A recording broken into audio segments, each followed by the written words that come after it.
Happy Wildcat Wednesday to one and all, near and far. I'm Rich Herrera. That is my sidekick, who I'm still mad at, Dragon Ball, after yesterday's pitiful performance on the radio. No, it was more so just the picture that you didn't like. That was the only thing that you didn't like. You sent the worst photo of me ever. It wasn't the worst ever. It was pretty bad. So you're still in the doghouse. We'll see if you can rebound today. It's Wildcat Wednesday. Thanks for joining us, everybody. I'm Rich Herrera. Today we celebrate what it means to be an Arizona Wildcat. Look, if you're watching on the stream, I've got a whole bunch of stuff planned for you today on the program. Dragon Ball will try to keep up. We're in the midst of all this construction inside the studio. And do you have dust all over you and construction debris? Not me, no. It's more so just trying to make sure I don't trip any wires underneath the desk. I got wires over here. I got exposed wires. I got metal beams. I've got acetylene torches next to me. But the studios are going to look sharp when we're all said and done. So I'm excited about that. Now, what are we going to do today?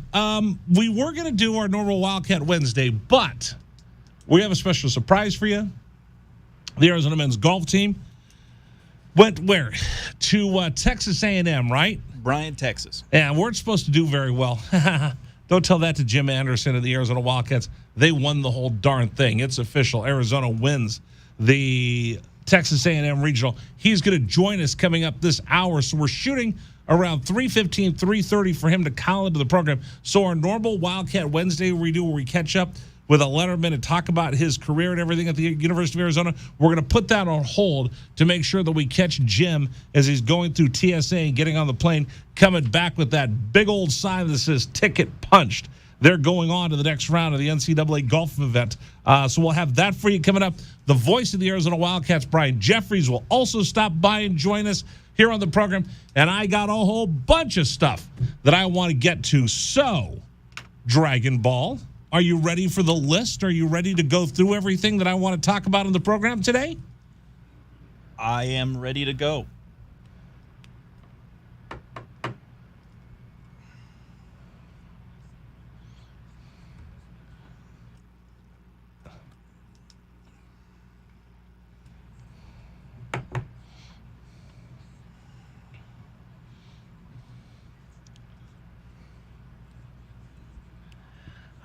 A Cro-Magnon head of his. Look at the size of that boy's head. That's like an orange on a toothpick. You're gonna give the boy a complex. Well, that's a huge noggin. Has its own weather system.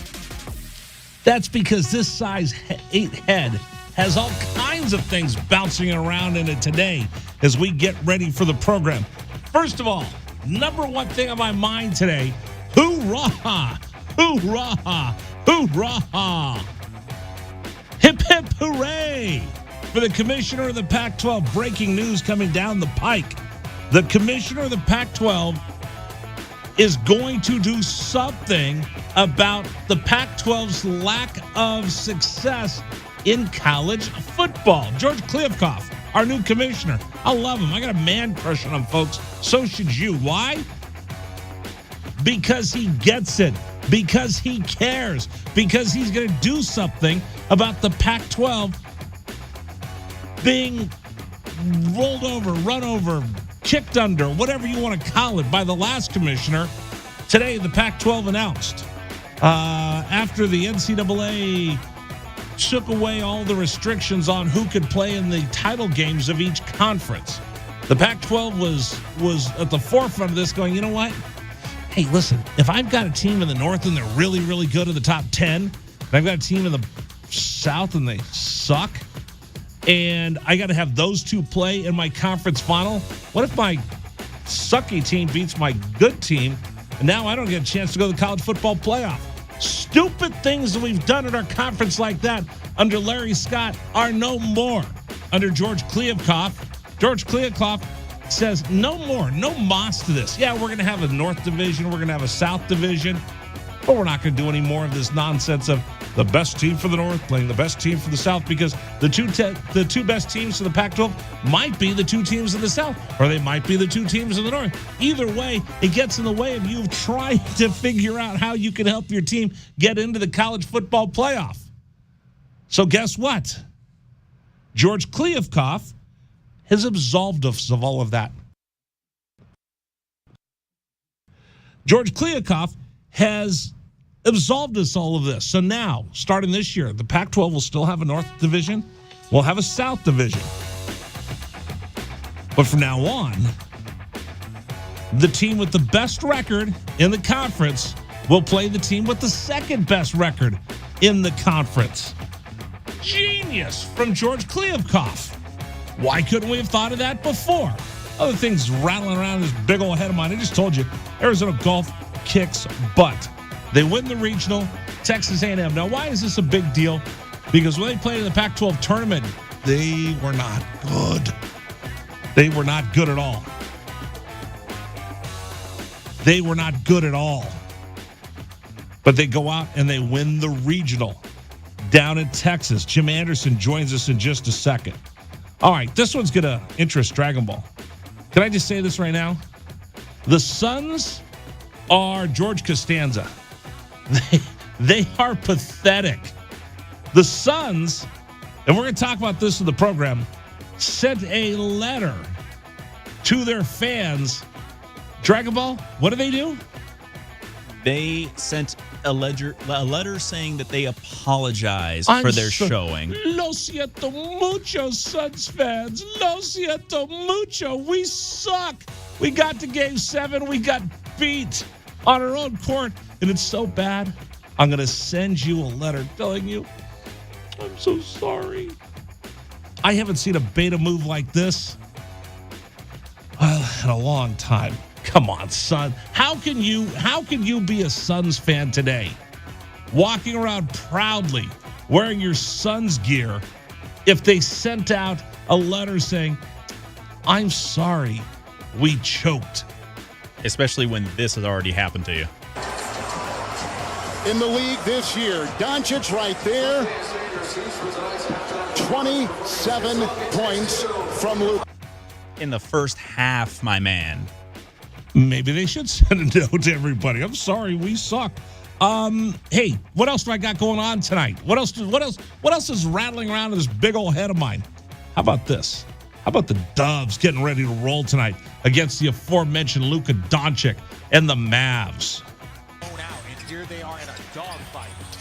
Looney gives it up. Wiggins, another. Oh, yeah. Andrew Wiggins. Oh, Wiggins, Steph, Clay, Poole. Shall I keep going? And oh, yeah, they'll be led by Steve Kerr, who's back on the bench today after having to miss, 3-4 games with COVID. He's back on the bench tonight. Warriors ready to roll. Game 1 of the Western Conference Finals tonight against the Mavs. Heat. Oh, were the Heat awesome last night. First the rebound, that'll do it. Butler gets inside and banks it home. Finishing touches on another Jimmy Butler master. Jimmy Butler goes off last night against the Celtics. I can't blame the Celtics for getting beat down like that. Who were they without last night? Horford and? Defensive Player of the Year, Marcus Smart. Okay, it's kind of hard to win without Smart. What color is his hair now? Last time I checked, I think it was still green. Yeah. He's distracting with that green hair, isn't he? Oh, did you see his fit that he had on the bench? No. Oh boy, I don't know what it is, but those the suit shorts, like the Bermuda shorts. Oh. I did not like that look. A little bit too bright and a little bit too. He looked like he was actually there at courtside, like those fans that are courtside. So all the he time. could have been a South Beach guy hanging out with DJ Khalid. He absolutely. I think he probably stole that outfit from Tyler Hero, based on what I remember, because Tyler Hero also had a really bad fit after I think it was the series clincher against Philadelphia. Why can't everybody look like the man, like Andre Iguodala? He's been hurt, neck injury, hasn't been able to play. You see how dapper he looks? Nah, he's had a good look. I mean, there's a certain thing. I was talking with a buddy of mine today about, billionaires, millionaires, and me. I think the more money you make, the crappier you dress. Oh, easily. So Dragon Ball, you must be a billionaire. I wish. Anyway, Dubs ready to roll. Heat way too much. Celtics were shorthanded, but I don't even know if that would matter.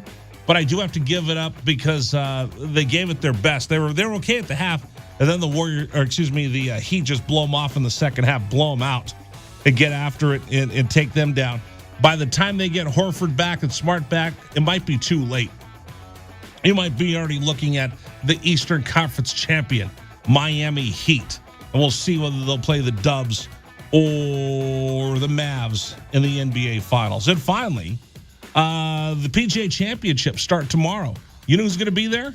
Tiger. You know who else is going to be there? Rory. You know who else is going to be there? Jordan. You know who's not going to be there? Phil Mickelson. Flop, yeah. Flop skipping the PGA Tour. And he got posted up by Tiger. Tiger said, hey, I get it, but this is the PGA Tour and everybody else wants to take it down, could go jump in the lake. I figured it out, though. Maybe Flop doesn't want to be there because he saw the price of beer at the PGA Championship. Because, Flop's been known to want to get a little extra action in a game. Hey, Jordan, listen. What do you say we bet on this next hole? Dragon Ball, you want in on this as well? No, absolutely. Come on, Dragon Ball. Listen, No. we'll make it easy for you. Why don't we just put it in? Let's. How about a beer? How about a Mick Ultra? How much does that cost? Nah. $18. Are you kidding me? And that's why I say no. The price of the beer and the food is so bad at the PGA Championship. I don't know. Maybe Phil has something to say because. He talks about how greedy the PGA Tour is. $18? $18? It's a little high, don't you think? So good luck if you're going out to the PGA Championship. If you want to get a couple beers, you better bring an ATM and a Brinks truck. And that's everything that's kind of bouncing around his big mullet. I got to get a haircut this weekend. I don't think it's that bad. Big in the melon of mine. No, I don't have a mullet. I had one in junior high. I will admit it. They called it a bi-level then. It was a bad look. I never got the real mullet that went all the way down, but I did, party business in front, party in the back. No. I think we all had one. Maybe in that era, but what did I not have? I had painter's pants. I wore painter's pants.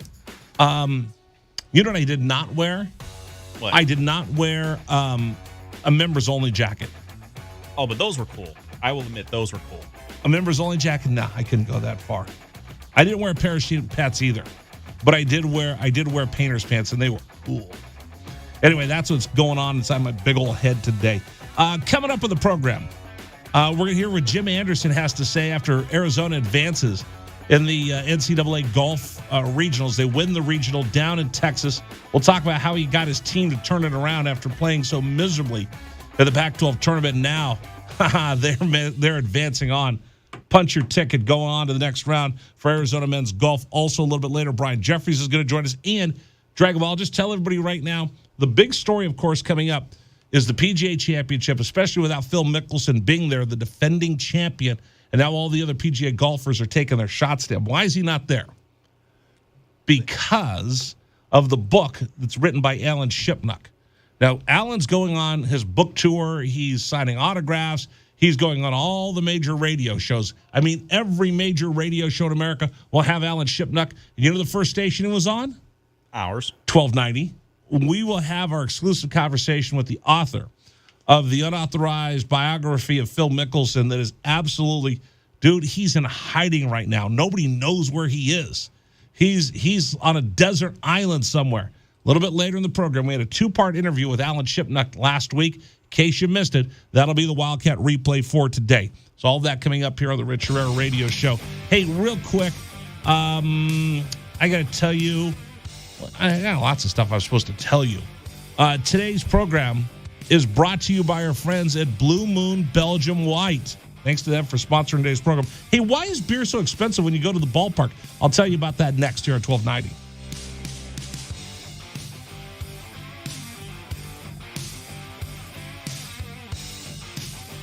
Rich Herrera, exclusively on Wildcats Radio 1290. From the O'Reilly Chevrolet Traffic Center, this is your Wildcats Radio 1290 traffic. I-19 near Duval Mine Road with a collision clearing and some slowdown southbound on I-19 near Duval Mine Road. We're working other reported wrecks, Orange Grove and La Cholla and Orange Grove, Valencia and 6th Avenue, and also at Star Pass and Greasewood, traffic signals malfunctioning. And I'm Cricket with your Wildcats Radio 1290 traffic. This report is sponsored by Mattress Firm. Junk sleep got you down. The sleep experts at Mattress Firm can help. Get a king bed for a queen price and save up to $500 off during the best Memorial Day sale ever. Plus, get a free adjustable base with qualifying purchase. Do you have a trust that is 5 years old or more? If so, it may be outdated. Are you putting your children's names on your accounts to avoid probate? This is a mistake, as you just made your kids' creditors yours. Do you think a will is sufficient? It probably isn't, as it won't avoid probate. There are many misunderstandings about trusts and wills, but Trajan Wealth can help. Call Trajan Wealth today, 321-4100, or visit us online at TrajanWealth.com. Estate planning services offered through Trajan Estate. May is National Military Appreciation Month. Wildcats Radio 1290 wants to take a moment and thank all the members of the United States Marine Corps and their families for their sacrifice and their service to our great nation. This is Wildcats Radio 1290. Golfers, swing into Vans Golf Shops for the new Ping I-525 irons and Glide 4.0 wedges. The Ping I-525 irons have a forged steel face, allowing for dynamic distance and a greater feel. The next generation Glide 4.0 specialty wedges are engineered for high-spin performance with a lower launch. Get a free custom fitting today. Vans Golf Shops, home of the 90-day satisfaction guarantee, and shop us online at worldwidegolfshops.com. I'm Joel Clark, a Select Quote agent, with a true story that could save you hundreds of dollars a year. A woman named Linda just called. Her husband, Ray, has a group life insurance policy, but is changing jobs and he can't take it with him. Well, I went to work and found Ray, who's 40 and takes medication to control his high blood pressure, a 10-year, $500,000 policy for only $19 a month. That's way more coverage for a lot less than what he was paying. If SelectQuote didn't shop for your life insurance, you're probably paying too much. For your free quote and to find out how much you can save, call 1-800-885-9500. That's 1-800-885-9500. 1-800-885-9500. Or go to SelectQuote.com. Since 1985, we shop, you save. Get full details on the example policies at SelectQuote.com/commercials. Your premium could vary depending on your health, issuing company, and other factors. Not available in all states. Westwood One presents NFL 101, a weekly officiating tutorial with former referee and current CBS sports rules analyst, Gene Steratore. This week on NFL 101, we're going to talk about substitutions. The complexity of players used from play to play in the NFL continues to grow. As the use of the hurry-up offense grew in the NFL, a mechanic was implemented in 1989 to prevent the offense from rushing quickly to the line of scrimmage to snap the ball after they had substituted players in an attempt to cause a defensive foul. When officials on the sidelines recognize an offensive substitution, they signal the referee and umpire by holding their arms straight out to the side. Once acknowledged, the umpire will delay the offense from snapping the ball, giving the defense a reasonable time to match up with the offensive substitutions. If no offensive substitutions occur, they may snap the ball as quickly as legally possible. That's another edition of NFL 101 on Westwood One. I'm Gene Steratore. Did you know carbon monoxide is odorless and invisible, and the only way to detect carbon monoxide is to install carbon monoxide alarms? CO alarms should be installed on every level and in every bedroom. And remember, alarms don't last forever, and it's important to replace them every 5 to 10 years. First Alert has been protecting homes and families since 1958 and encourages you to learn more about carbon monoxide safety at firstalert.com and visit Lowe's stores to purchase First Alert alarms. You can rain out baseball, you can rain out tennis, you can rain out golf, but you cannot rain out life. Sometimes, no matter how hard it's coming down out there, you've got to get in your car, brave the elements, and get to the people who need you. That's why you need windshield wipers that you can trust. You need wipers from Bosch. Rated by Fortune as 2020's #1 auto parts supplier, Bosch makes high-performance windshield wipers that handle the harshest weather conditions so you can reach life's most important moments. See what matters most with Bosch. Why are there so many options to listen to Wildcats Radio 1290? Like the Odyssey.com and iHeartRadio app. Well, to be honest, they asked to carry the best sports station in town, and we didn't want to hurt their feelings. That is so sweet. This is Wildcats Radio 1290. Rich Herrera on Wildcats Radio 1290.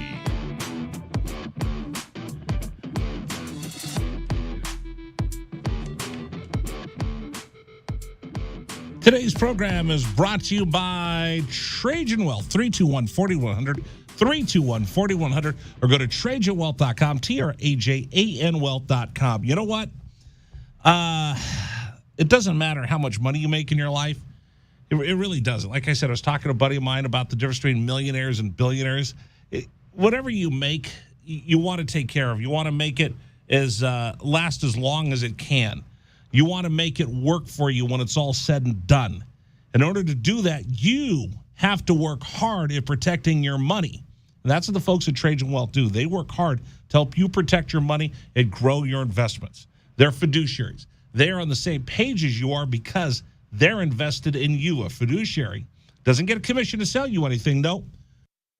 A fiduciary will sit down with you, they'll go over your goals, and then they get paid when you grow your portfolio. You agree to a small upfront fee, a percentage of the worth of your portfolio. The more that they grow it, the more that they make. They live by the motto, the more you make, the more we make. That's what a fiduciary does. He's your partner. They're paid and incentivized to simply grow your portfolio because their interest is your interest and your interest is their interest. You're partners. If you don't have that with your guy, maybe you should take a look at how you're investing your money. Here's the number, 321-4100, 321-4100, or go to TrajanWealth.com, TRAJAN Wealth.com. Advisory services offered through Trajan Wealth, LLC, an SEC-registered investment advisor. All right, number for you to join us on the program, 520-848-1290, 520-848-1290. By the way, Dragon Ball, I'm working on this whole concept of our version of a blue check mark for our listeners and our callers, because there's some that are pretty good. So we're working on it. I think we're almost ready. We might unveil this maybe this week, maybe next week. And we'll let you know. If you earn your status as a VIP caller, you will get access to the program. You could call in whenever you want. I'll stop whatever I'm talking about just to talk to you. Heck, there's times where I might call you to let you be a guest on the program. We'll give you, I don't know, we'll give you something special if you're a VIP caller. How's that? I think that sounds fair. I think that sounds fair. So if you keep calling the program, there's a chance you can win that VIP status. 520-848-1290, 520-848-1290. It's not like winning the smack off, but it's our own little version of it here on the radio show. Now, have you ever wondered why beer costs so much when you go to the ball game? Not really. Not me. Because I don't drink it. That's the subject we're supposed to be doing right now. I'm supposed to say, hi. Have you ever wondered why beer is so much? You go, no, Rich, tell me, why is beer so much? Well, hold on. Let me go ahead and let me rectify that. Let me go ahead and get you one. We only went 2 segments. We just started the second segment and you've already ruined the show. Let me get you one, though. Let me get you a cold one here. Too late. Now, how much did it cost me to pour that just now? If you're at the PGA Championship, it's $18. How would you even look? I mean, what would you do? Because you're the cheapest man I know. Yes, I am. Very cheap. So if I said, hey, come on, Dragon Ball, let's go get a beer.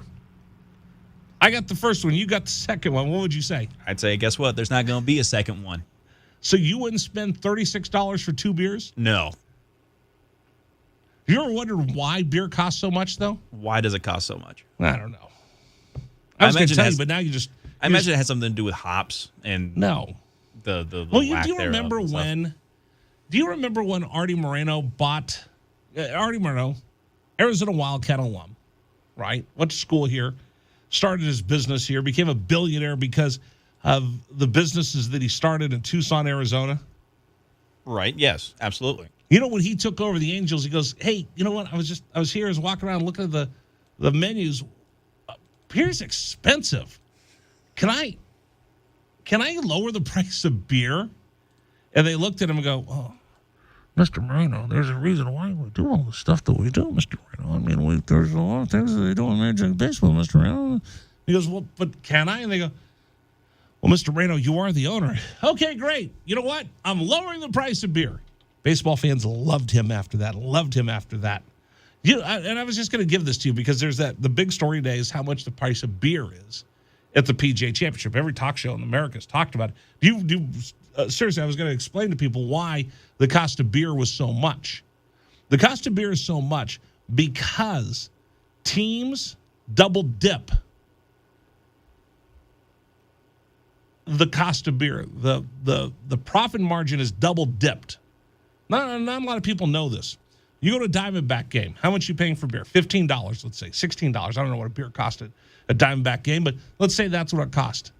What should it normally cost, would you think would be a reasonable price for a beer at a ball game?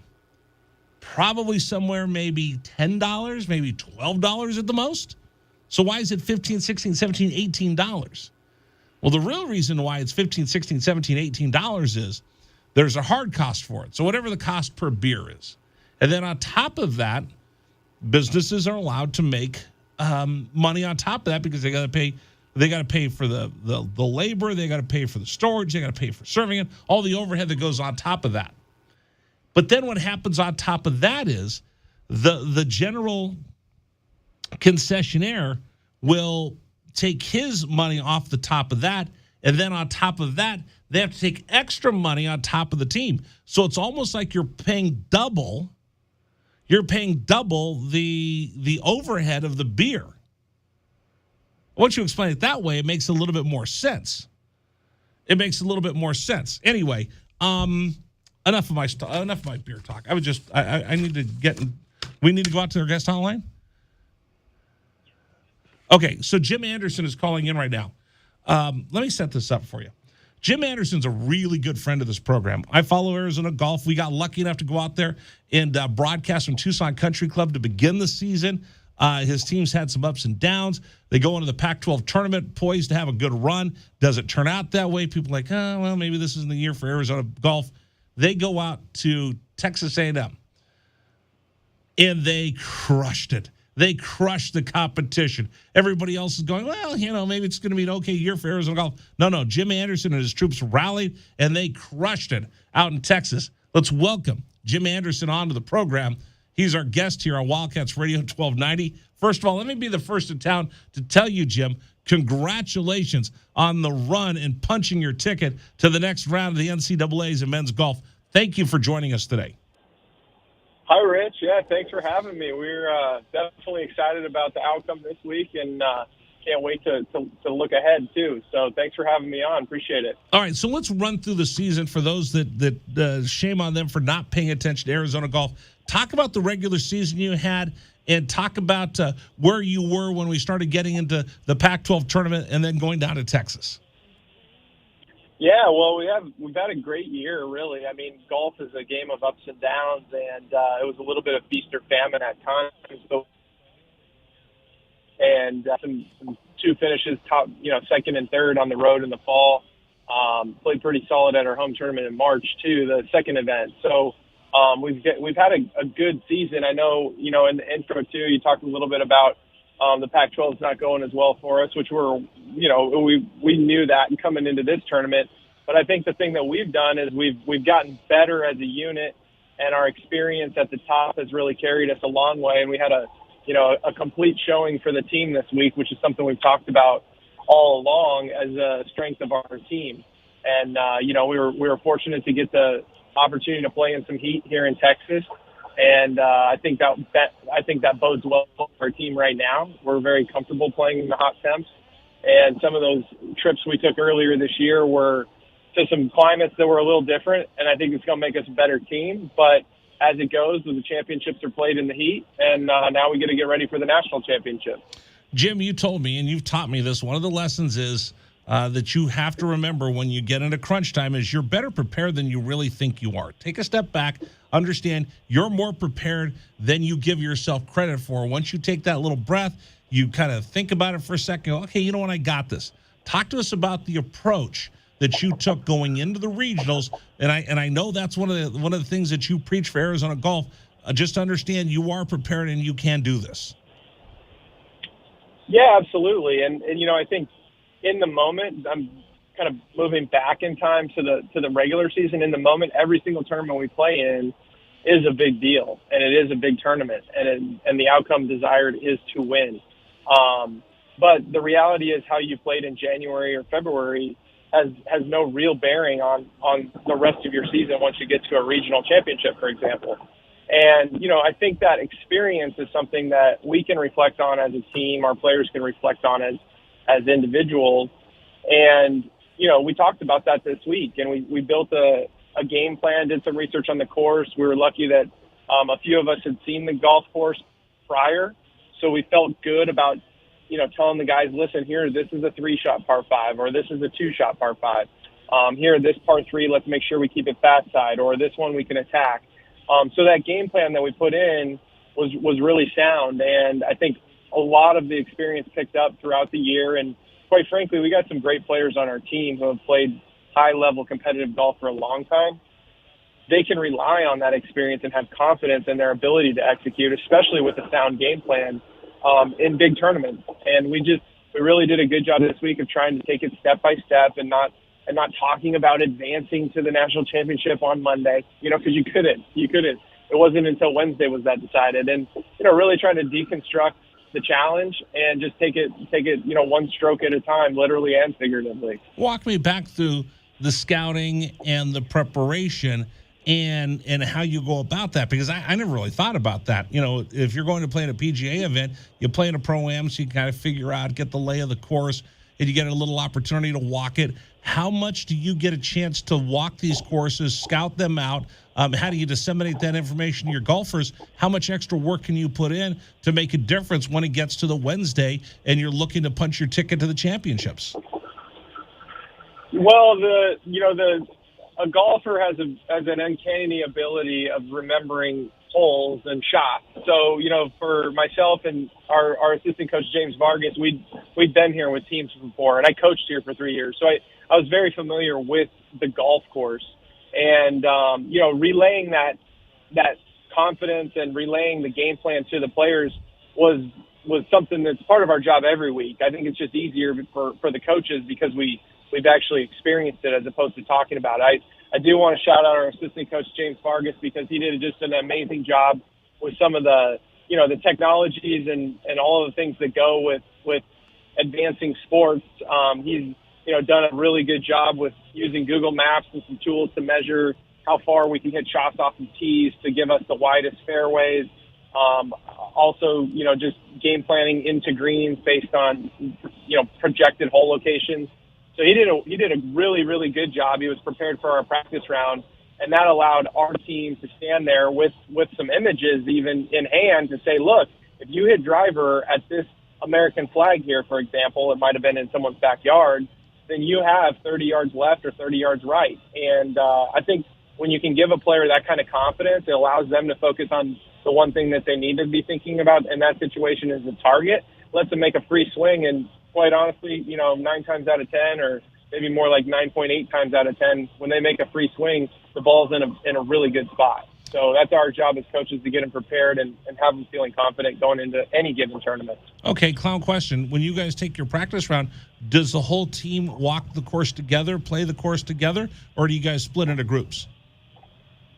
We typically will play all together, and it's usually up to the tournament, but this particular one we played 6 players. It was a shotgun start, so the other 14 teams were out on the course too. And that's where we'll, get into our yardage books. We'll put some cups on the greens, have guys hit some chips and putts. Sometimes we'll put them where, have them chip from where we want them to be chipping from to demonstrate, hey, listen, if you miss this particular shot in the front of the green and you're chipping short, it's a pretty safe place to miss it. Sometimes you'll have them throw a ball over that green to show them, hey, buddy, if you hit it over this green, you can expect to make bogey. So let's just keep it short of pin high, So we have a lot of fun in the practice rounds. Sometimes they're a little bit of a drag because they take a long time. And, by the time you get to the end of the round, everybody's kind of just zombies. So we try to keep it loose. We'll mix it up with a little competition on the last couple of holes. And but it is a very, very important day for not only the players but the coaches too, because that's our last kind of dress rehearsal as it relates to anything physical that guys are working on with their game, and certainly with the game plan of how we're going to try to attack a course.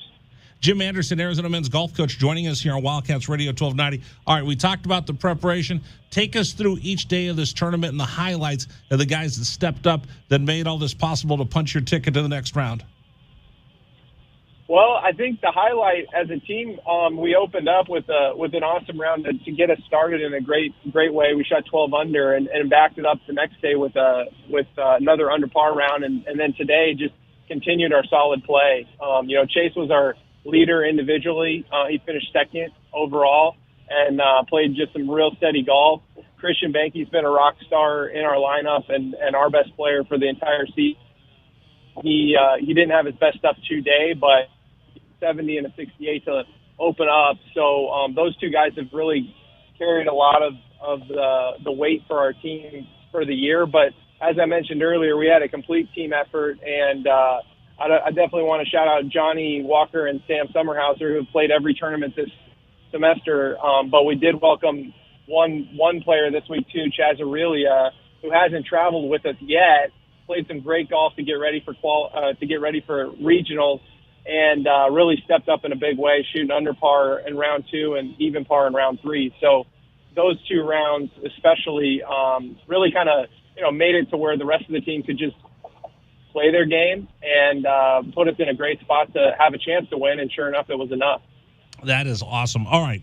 You win the regional down there. You advance on to the next round. So those that aren't familiar with college golf, tell me about the tournament that you came in first and what's next for the Wildcats.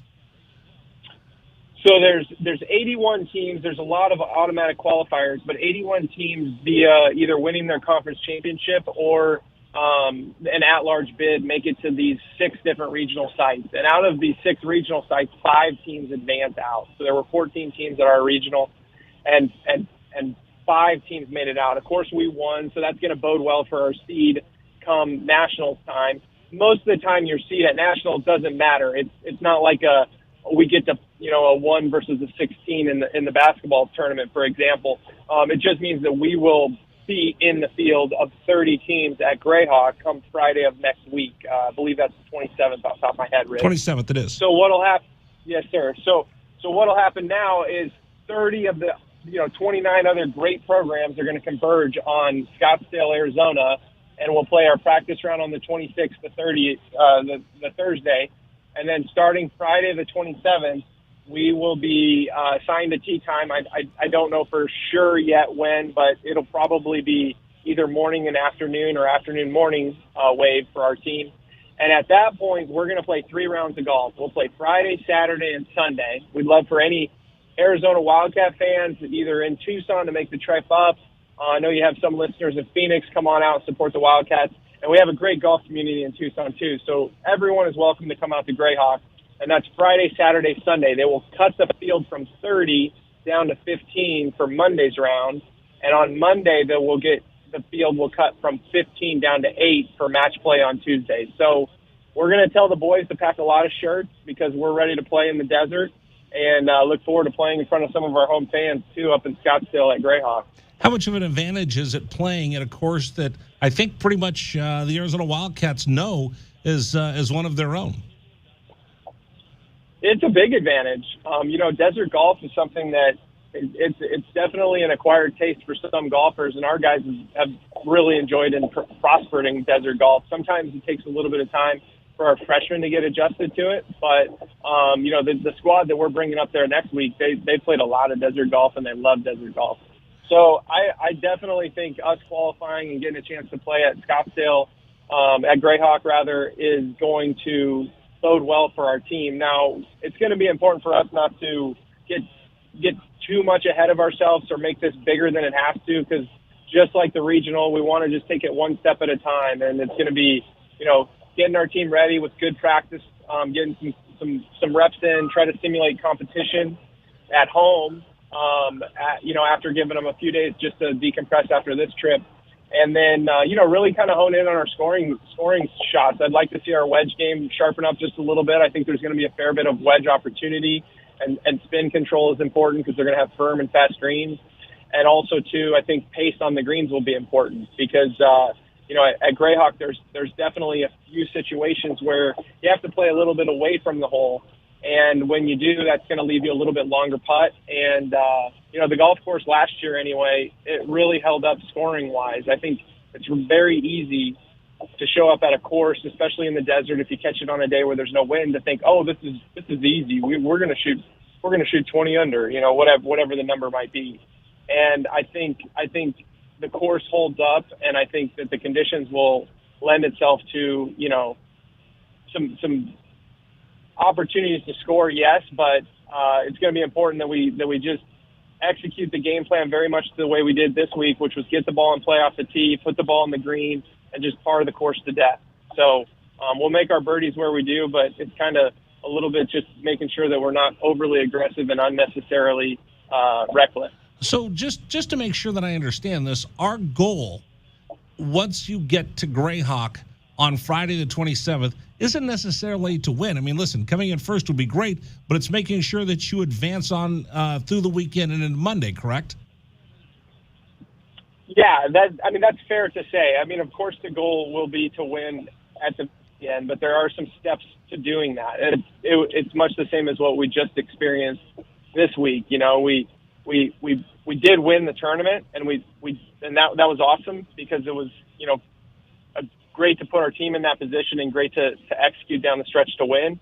But in the end, finishing fifth or better gets the job done. So, we're not really too consumed with the other teams when we compete.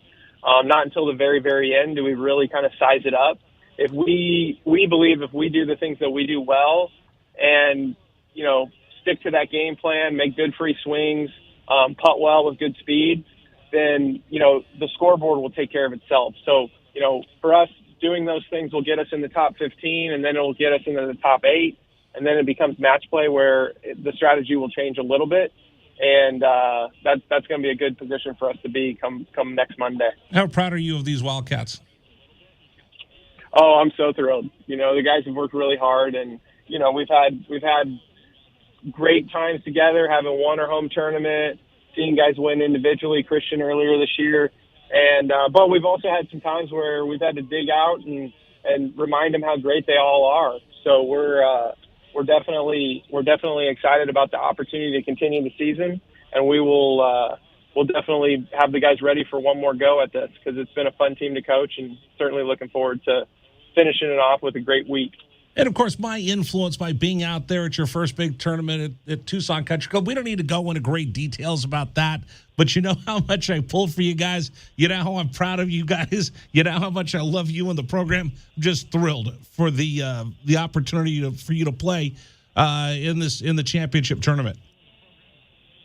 Yeah, thanks, Rich. Well, we appreciate the job you do covering our team and all the teams here at the U of A, and it's always great to feel that support from our community, and certainly it's a fun day when it comes together for the team and everybody to help celebrate it. So we're looking forward to continuing some great things. Well, I'm going to tell everybody this.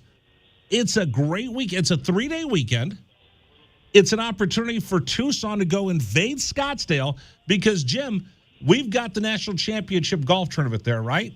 It's also the same weekend as the Pac-12 baseball tournament. So Chip Hale's going to be up there. Jim Anderson's going to be up there. Let's bring all of Tucson up there. Let's do it, Rich. I think that's a great call, and it's definitely going to be a great week to watch some golf. Our team will be excited to play in front of the home fans. If the timing works out, too, I'd love to go catch the Wildcats play some baseball, too, because I know they've had a great weekend last week, and they continue doing great stuff with Coach Hale, so we're excited for them, too. There you go, Tucson. Let's paint the town red and blue. I got Arizona baseball playing in the Pac-12 tournament. I got Arizona golf playing in the National Championship.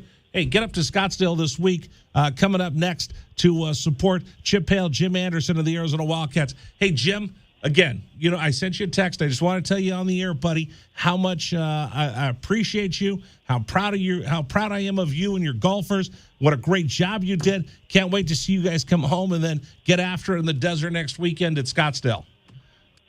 Rich, thanks so much. It's a credit to the boys and their families. They're doing great stuff. So I'm just happy to get to be around it, and we'll keep doing some great things. All right, buddy. I will talk to you soon. Thank you so much. Congratulations. Jim Anderson joining us here on Wildcats Radio 1290. Bear down, Jim. I'll talk to you. Bear down, Rich. Take care. Wow, that's pretty cool. That is really cool. The fact that we're going to be able to take over Scottsdale and paint the town red and blue, kind of like that, right? Kind of digging that. All right. I need to take a quick time out. I need to catch back up here, right, Dragon Ball? Yes. Dragon Ball's looking at me like, hey, Herrera, we're way over time. I don't care. I was talking with Jim Anderson. All right. I got a whole lot to get to, including, you know what? The Suns. I got to get to the Suns. It is the worst note anybody sent to another human being since I sent one to Kelly Pratt in the 7th grade. What's the note all about? I'll tell you next.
This is David Amata, and here's what's trending on 1290 here at 3:54. Again, the Arizona Wildcats have punched their ticket to Scottsdale after the men's golf team went ahead and took the top spot out in Bryan, Texas, as now they will head to the NCAA National Championship for men's golf.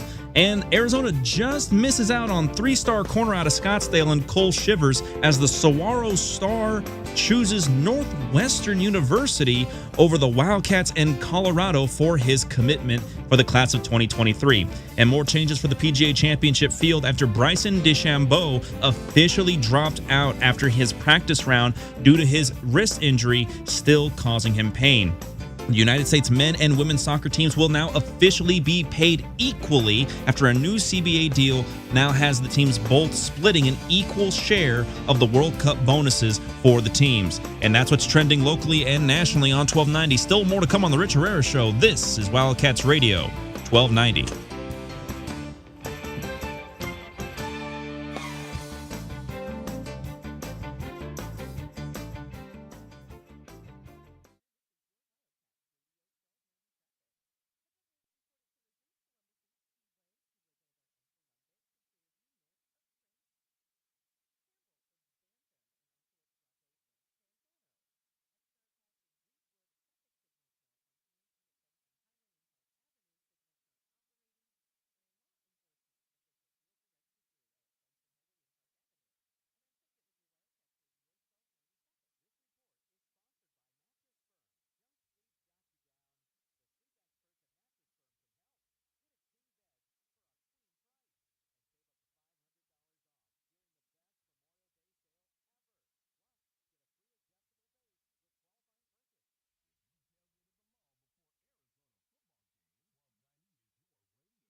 Our thanks to Jim Anderson, Arizona men's golf coach. I think he was going through TSA and returning the cars and everything as they get ready to head back to Tucson after winning one of the 6 regionals. They won the regional down at Texas A&M. Huge win for the Arizona Wildcats. Come away number 1 out of that tournament. They'll play next weekend at Grayhawk and Scottsdale. Like I said, it'll be an all-Arizona weekend. We'll take over Scottsdale. Tucson will invade the Valley because you got baseball beginning Wednesday. And by the way, I think we have tickets we're going to be able to give away for the Pac-12 baseball tournament. And you'll have golf up there as well. So it'll be a huge Arizona weekend up in Scottsdale. Paint the place red and blue with baseball and golf up there at the same time. Hey, real quick, Arizona men's basketball camps are back. The Arizona men's basketball camp will take place June 13th through the 16th and June 20th through the 23rd. Camps are open for kids ages 6 to 14. Camp lasts pretty much all day from 9 a.m. to 4:30 p.m. Each day the camp will take place in the McHale Center and the Richard Jefferson Gym. Your kid will get a camp T-shirt, lunch, and an autograph signing. I remember I went to camp. I went to wrestling camp. I wrestled. So I remember going to wrestling camp. It was the coolest thing. Imagine sending your kid and letting them, they're going to be able to shoot baskets inside the Richard Jefferson gym. They'll be able to shoot baskets and work on their basketball skills at McHale Center. This is a great opportunity for your kid to learn basketball the Wildcat way, be around the program. And if you're a Wildcat fan, man, it is going to be so cool seeing your kid dropping them off. Hey, see you, bud. Drop you off today at McHale Center. Hey, maybe 10 years from now, I'll drop you off here if you get a chance to play one day for the Cats. It's going to be pretty cool. Registration's open right now. Go to ArizonaBasketballCamp.com. ArizonaBasketballCamp.com. There is a special pricing if you want to send them to both camps. It's a great way for them to spend the summer learning Arizona basketball at the Arizona Basketball Camp. Again, they take place June 13th through the 16th and the 20th through the 23rd. They go from 9 a.m. to 4:30 p.m. each day. And again, for more information and to register, go to ArizonaBasketballCamp.com. All right. What are we going to do this hour of the program? Oh, I know. I'm going to beat up on the Suns. Why are you giving me such a grouchy face because I said I'm going to beat up on the Suns? Well, because it's not necessarily what the Suns did on the court, which was always really bad. It's what they did after the fact that makes it even worse. Yeah, the Suns are pathetic. The Suns are now a beta male. The Suns have lost the eye of the tiger.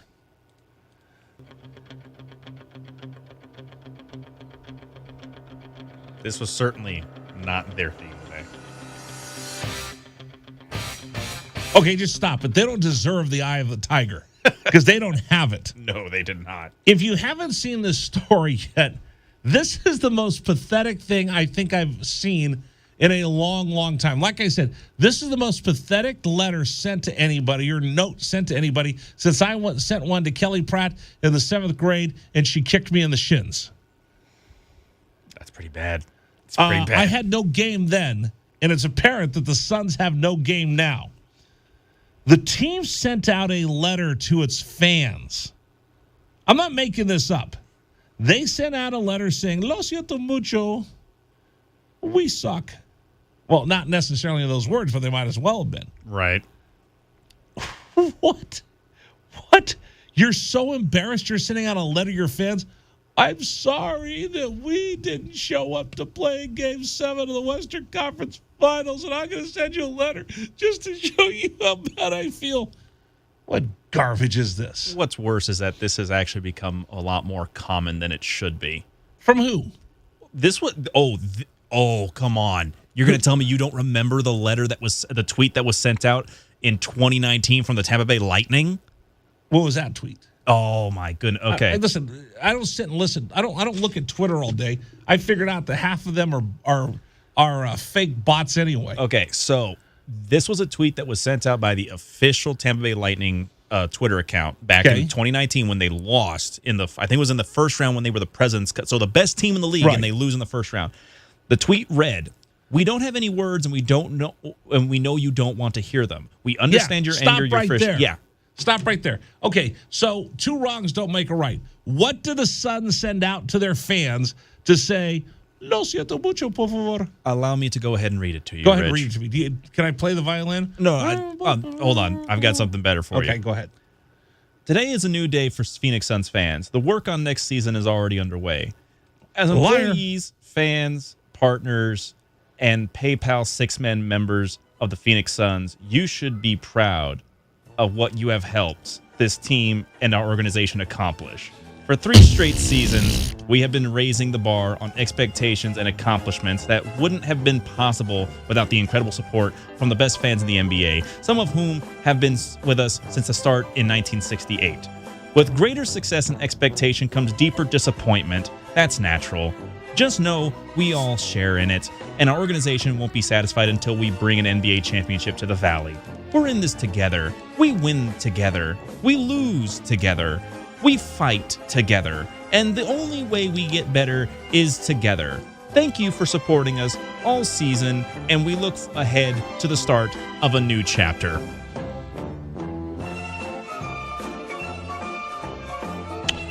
That could have been the most pathetic thing I've ever heard kill the music. That could have been the most pathetic thing I've heard in my entire life. It's really bad. It is like, so let me interpret this for you. All right, so read me a line. With greater success and expectation comes deeper disappointment.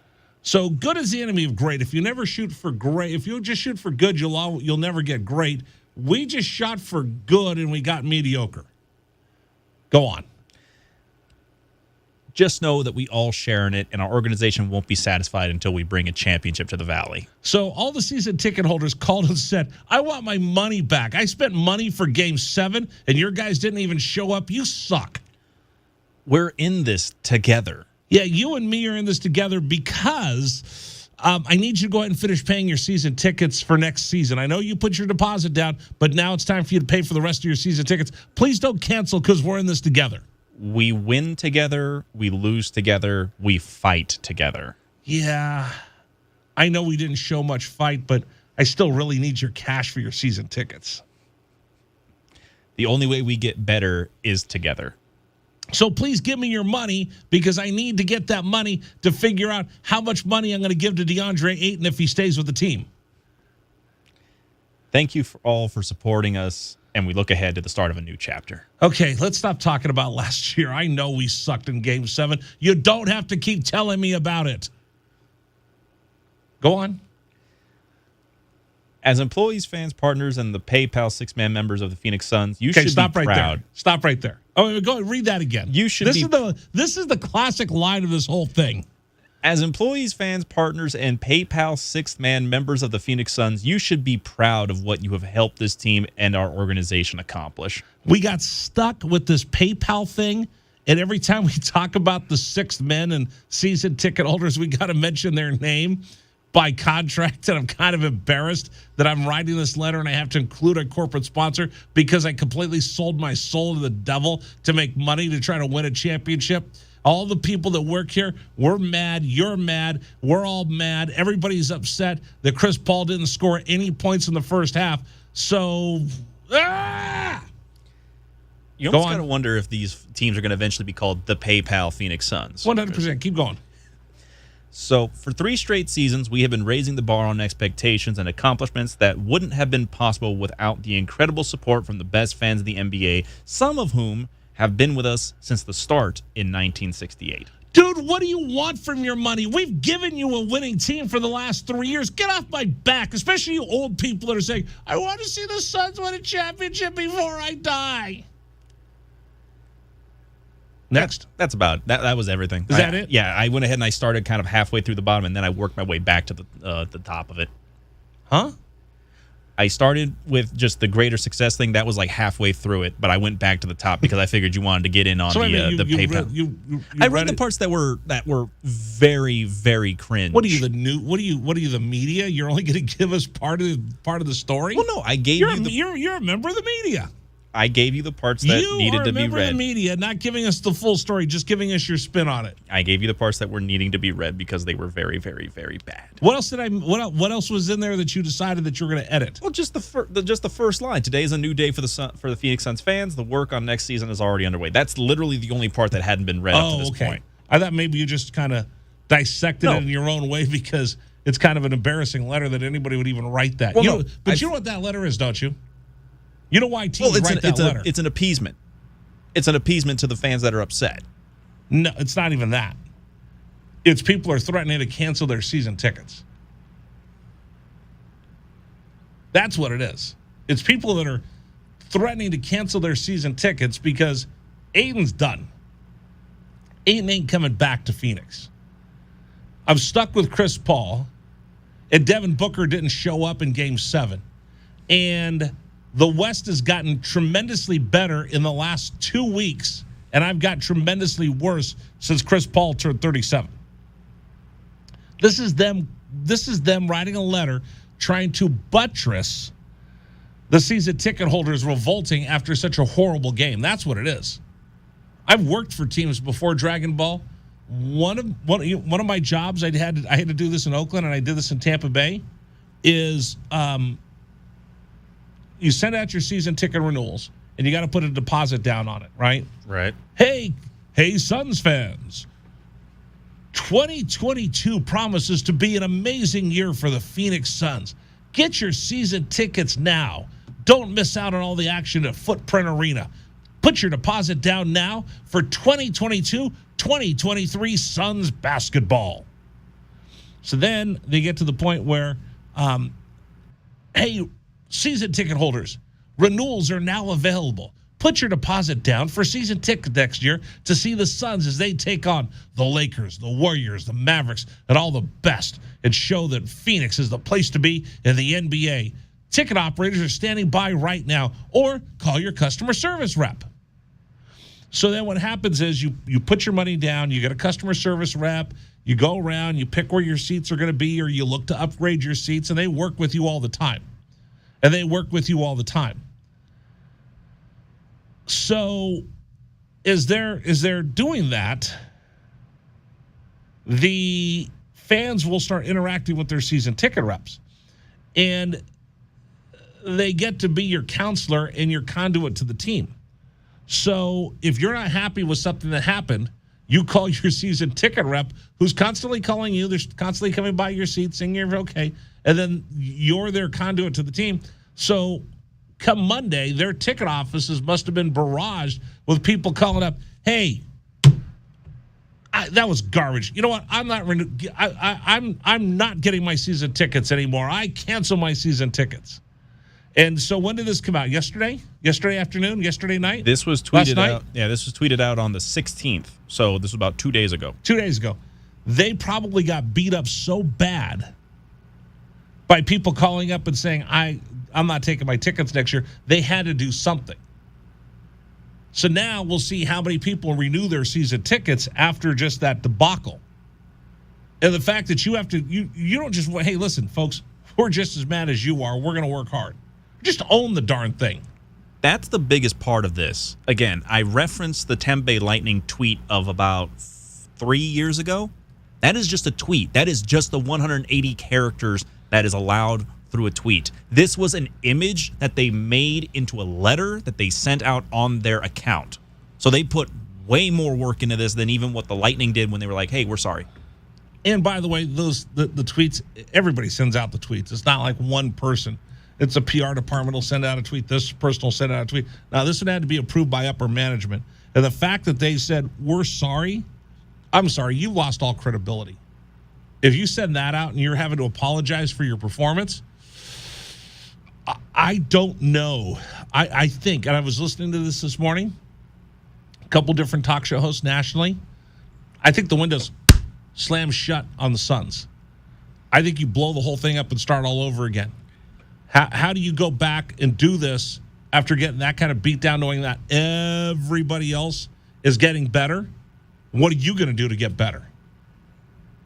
You had what you wanted. You had Aiden, you had Paul, you had Devin Booker.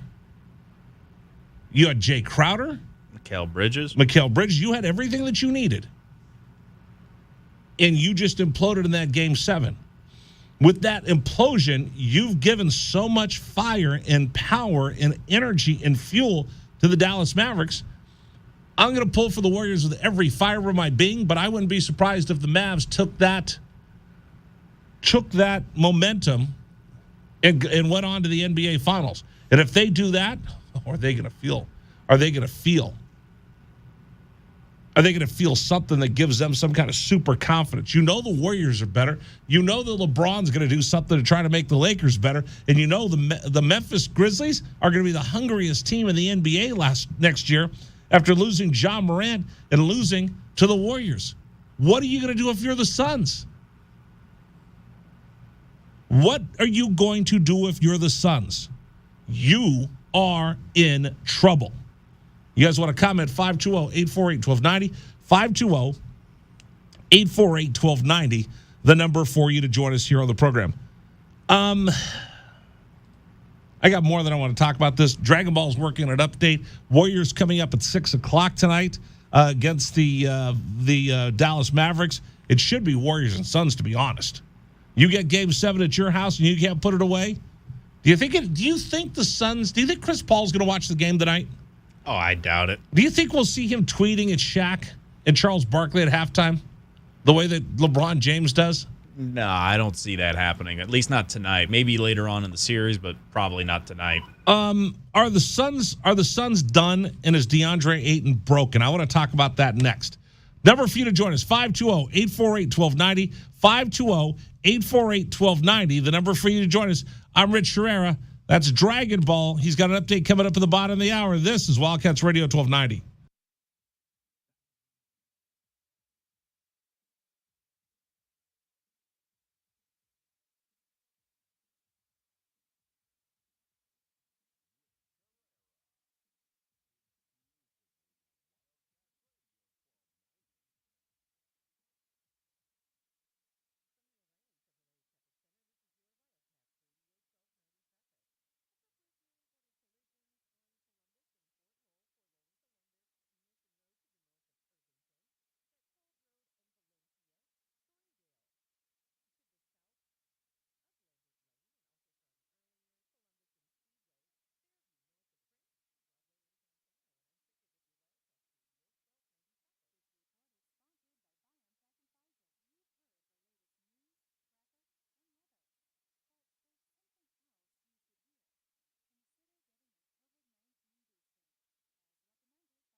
All right, we continue with you. It's the Rich Herrera Radio Show. Thanks for joining us, everybody. We're streaming live on YouTube, on Facebook Live, and on our website, wildcatsradio1290.com. Number for you to join us, 520-848-1290, 520-848-1290. We're going through the letter that the Suns sent their fans. It's disappointing. It's disappointing. And then the reaction is, who's accountable? Who's going to be held accountable for losing in the biggest choke job that you could think of? Game 7, your house, and you get blown out and have no answers. Who answers for all of that? Can you come back with the same team you had last year? 520-848-1290, 520-848-1290. It to me, it seems like an organization that just doesn't know what to do next if you send something like that out. Let's go to Marlon on line 2. Marlon, welcome. You're on Wildcats Radio 1290. Bear down. Thank you, Rich. Thanks for taking my call. I don't know if you guys caught it, but there was an argument between Ayton and Coach Monty Williams because I guess Monty Williams claimed that Ayton quit on the team. But I'm looking at it and say, no, that's not exactly correct because Monty, he didn't use them enough on the team. So what's going to happen is that Ayton, he's going to go to a team next year, and they're going to use him more. And with that being said, I think the sun has set on the Suns, and the swan song has already sung. Okay, so let's go through this, Marlon. I'm glad you brought that up because I asked this question, is DeAndre Ayton broken? How does he come back and play for Monty Williams and the Suns after what happened in Game 7? Like you said, Williams challenged him. The two got into it, and then he just sat him and never came back to him again. So you know what? Go ahead. I'm sorry. Did Monty Williams quit on DeAndre, or did DeAndre quit on Monty Williams? Because you remember last year, Monty Williams was the one that the microphones and the cameras caught telling DeAndre Ayton, listen, you've set yourself for greatness. Go out there and be physical. Do you remember him passionately telling DeAndre Ayton you could do this, talking to him during last year's finals? Yes. Fast forward a year. How much have they mishandled DeAndre Ayton? Now I'm not going to say DeAndre is 100% innocent in all of this, but DeAndre was looking for that rookie or for that new contract coming into the season. Didn't get it. If you're the Suns and you're Monty Williams, you know that he's going to have some hard feelings and some hurt feelings because he was expecting, we went to the NBA Finals and you're not going to extend me out with that next contract? I earned that contract. Now you're not going to give it to me? I go into the season as a lame duck. You don't do anything to build my confidence. And then in Game 7, you bench me. And by the way, Marlon, neither one of them has spoken to each other. DeAndre hasn't spoken to Monty, and Monty hasn't reached out to DeAndre Ayton. The longer you let this fester, the more broken and severed and unrepairable the relationship gets. Well, that's why I say the swan song has already sung, because what's going to happen is that you know that other teams are looking at this situation, and what's going to happen is, who knows, maybe the Lakers will offer him that max contract, and there you go. They're looking at say, hey, Ayton, we can offer you a max contract, and we'll play you more over here. So you know that somewhere in this NBA league, some team is going to make that incentive to them. So I say that it's done. It's done. It's beyond repair. It's going to have to be a sign and trade because he's a restricted free agent, but he's going to go find a team that wants to trade for him. He'll do a sign and trade. He'll leave Phoenix, and the Suns will have wasted a great opportunity. Well, yeah, that's what's that. That's what I said. There's no repair in this at all. There's no repair. I'll be actually shocked if I see if DeAndre Ayton comes out. I'll be absolutely shocked. But more so than that, how the hell do you go 64-18 home court throughout the playoffs, and you lay an egg in a game, the most important Game 7, you don't show up? And by the way, if memory serves me correct, I think that was the worst road loss in NBA playoffs history, and it would happen to a team with the best record in the NBA. It just doesn't make any sense. It makes no sense. You go into Game 7 and not even show up. And then, by the way, those people who are advertising that we should buy season tickets again, Come on, are they kidding me? Marlon, when I worked for teams, they'd hand me the little sheet, and I'm like, oh man, when I was in Tampa Bay, we were 35 games behind the New York Yankees, and we were 10 games under 500. It's August. Hey, read this ticket line. I'm like, really? You want me to have people buy season tickets for this? Are you sure? But that's the way the world works. That's the way the world works. And for the Suns, I think this is broken beyond repair. Like you said, Game 7, Chris Paul, you don't score in the first half? You don't score in the first half? I get teams having a bad day, Marlon. Marlon, you have a bad day. I have a bad day, but not like that. No. Well, as a matter of fact, who's that center on the Dallas? I can't pronounce his name. Luka. He had more points. He had more points than the whole freaking Phoenix Suns team in the first half. Come on, unbelievable. And then you put up a performance like that, and you're going to turn around and want to sell a season ticket. And by the way, those people who are selling the tickets, excuse me, they're not the ones playing the game. They're not the ones making the deals for players. So they're just in the back office trying to get their brownie points. So Marlon, here's what I had to do. I was the seller of last resort. So I would go in during the off season, and I go down to the ticket office, and they give me a list of 100 people that said, "Up yours! I'm never coming again. I hate you. I don't ever want to buy a ticket again. Don't ever call me. Lose my number."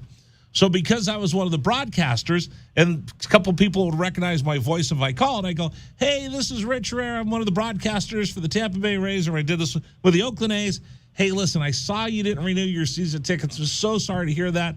I was hoping we'd see you at the ballpark next year." And then, Marlon, they would just go off screaming at me for 10, 15 minutes about how bad the owners sucked, the team sucked, everything sucked, and they hated everybody.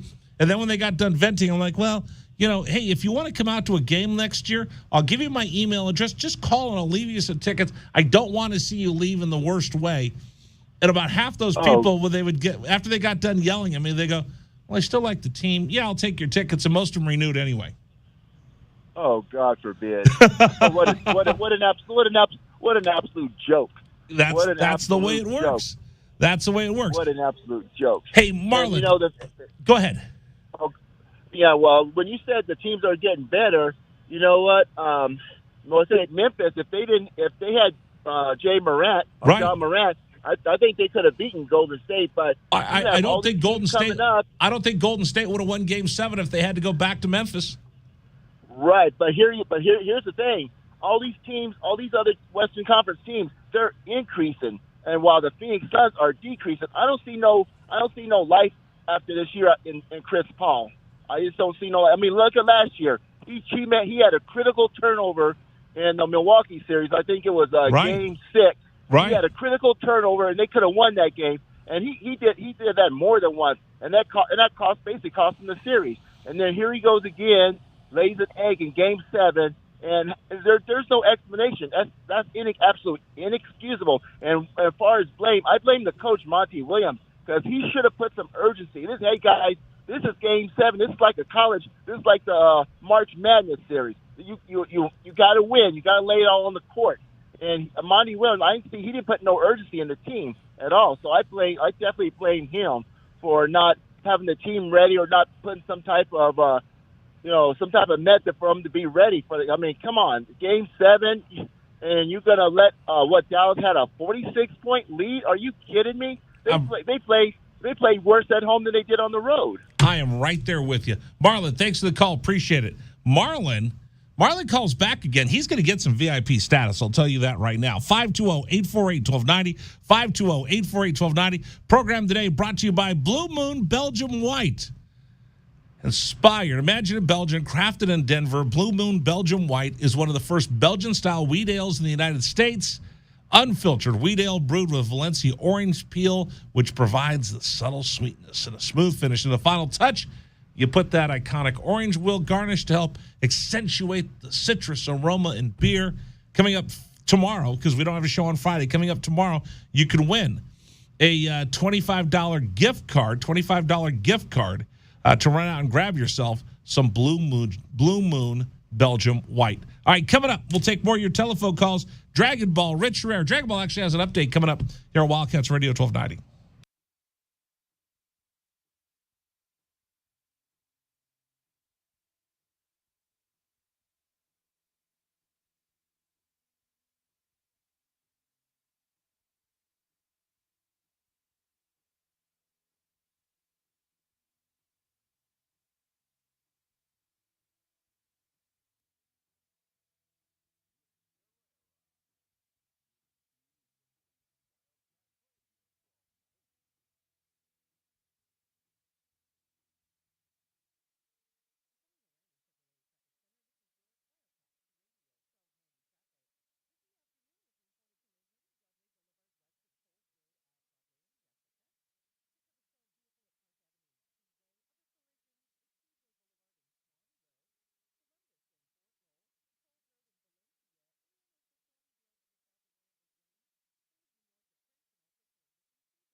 This is David Amata, and here's what's trending on 1290 here at 438. Divisions have officially been done away with in college football as the Pac-12 has already adjusted their football championship game format after the NCAA officially relieved the division restrictions for college football. And another trip through the transfer portal for Arizona wide receiver Majon Wright, as he will look for a new school and is likely the end of his second stint at the University of Arizona. Ohio State head coach Ryan Day looks like to be staying with the Buckeyes for a few more years, as the university is set to extend Day for 2 more years on his current contract. And the Boston Celtics look to still be without Al Horford for Game 2 in the Eastern Conference Finals after they listed him as doubtful, but they opened the door to Marcus Smart's return after placing him as probable. That's what's trending locally and nationally here on 1290. Still more to come on the Rich Herrera Show. This is Wildcats Radio 1290.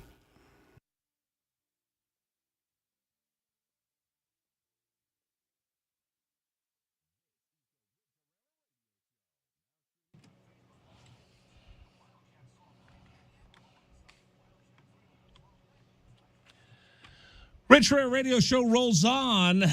Lots of people not happy with the Suns. Suns not happy with the Suns. And the Warriors getting ready to roll tonight as they take on the Dallas Mavericks. Number for you to join us, 520-848-1290, 520-848-1290. Coming up at the top of the hour, we'll talk with Brian Jeffries, the voice of the Arizona Wildcats. I do want to get to the Dubs here, and I got to touch on the Pac-12 dumping the North versus the South when it comes to the football championship and how happy I am about that. But I'll get to that in just a second. Let me go to David on line 1. Bear down. He almost kind of sort of has VIP caller status depending on how his call goes today. David, how are you? Bear down. Doing well, Rich. I nearly threw it all away yesterday. I felt like I was in a Game 7. You were probably wearing a Suns jersey that started getting a little tight around the neck. I felt that. I could feel my throat starting to close up on me. I said, oh, I got to just bail now. But come on, David. So big-time players make big-time plays. That's what I expect from you. Let's see what we got going today. Now, I do want to talk about the Suns, and I'm going to continue talking about them here in the near future because they have really, really disappointed. Now, Marlon, I think, did a great job in talking about the whole Ayton side of this. Now, for me, though, the letter. Let's start with the letter. I, as a fan, when I read that, I received that on Monday, and I read that, and I'm like, oh my God! To me, it felt like getting that participation trophy at the end of a season. That's what it felt like as a fan. Like, here you go for participating in this season. Here's your little prize. It's like that little set of screwdrivers that you got in Little League Baseball for just participating in the season. Now, that disappointed me greatly.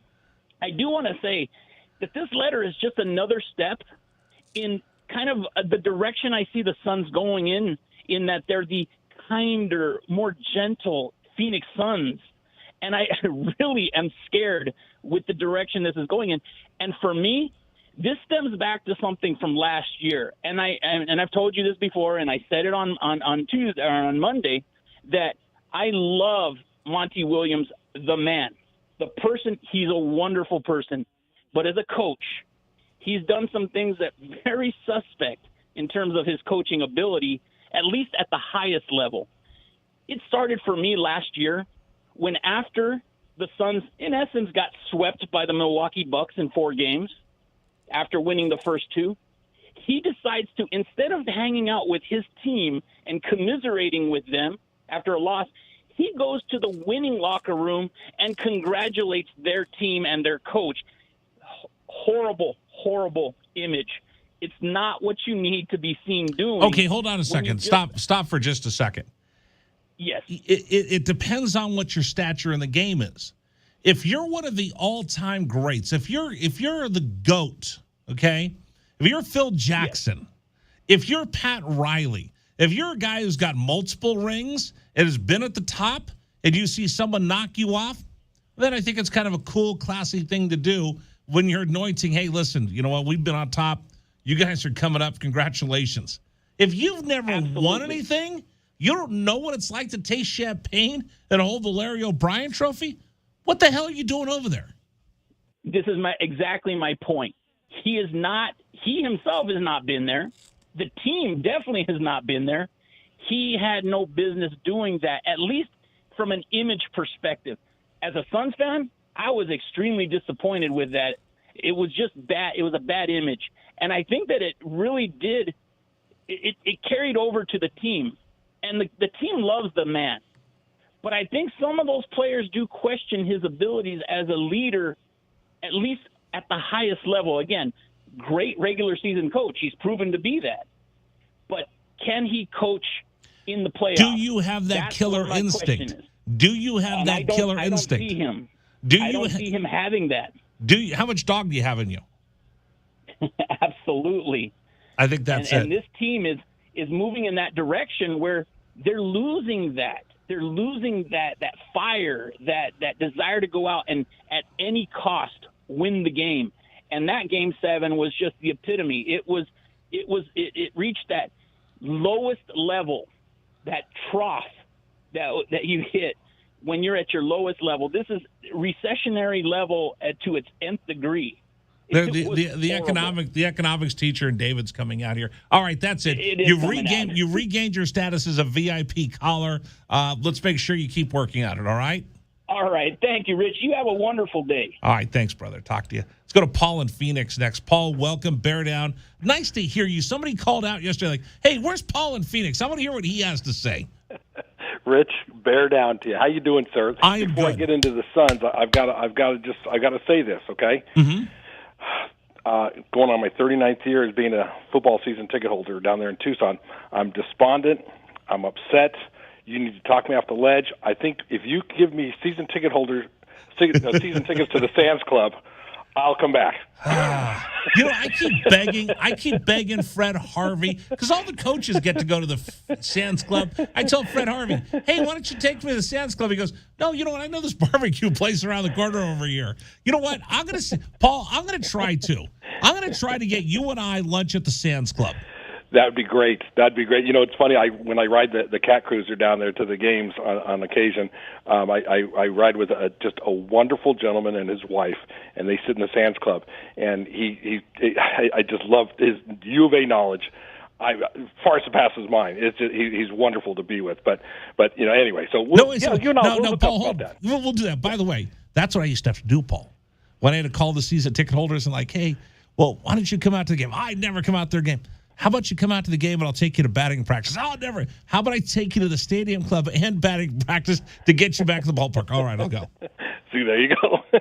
I'll have to do that. Hey, okay, but to the Suns, and I will say this, and I am a Monty Williams lover, okay? Yep. And again, I totally get it that he has struggled to coach in those clutch playoff games, but it's a learning process for him as well. Yes. Okay?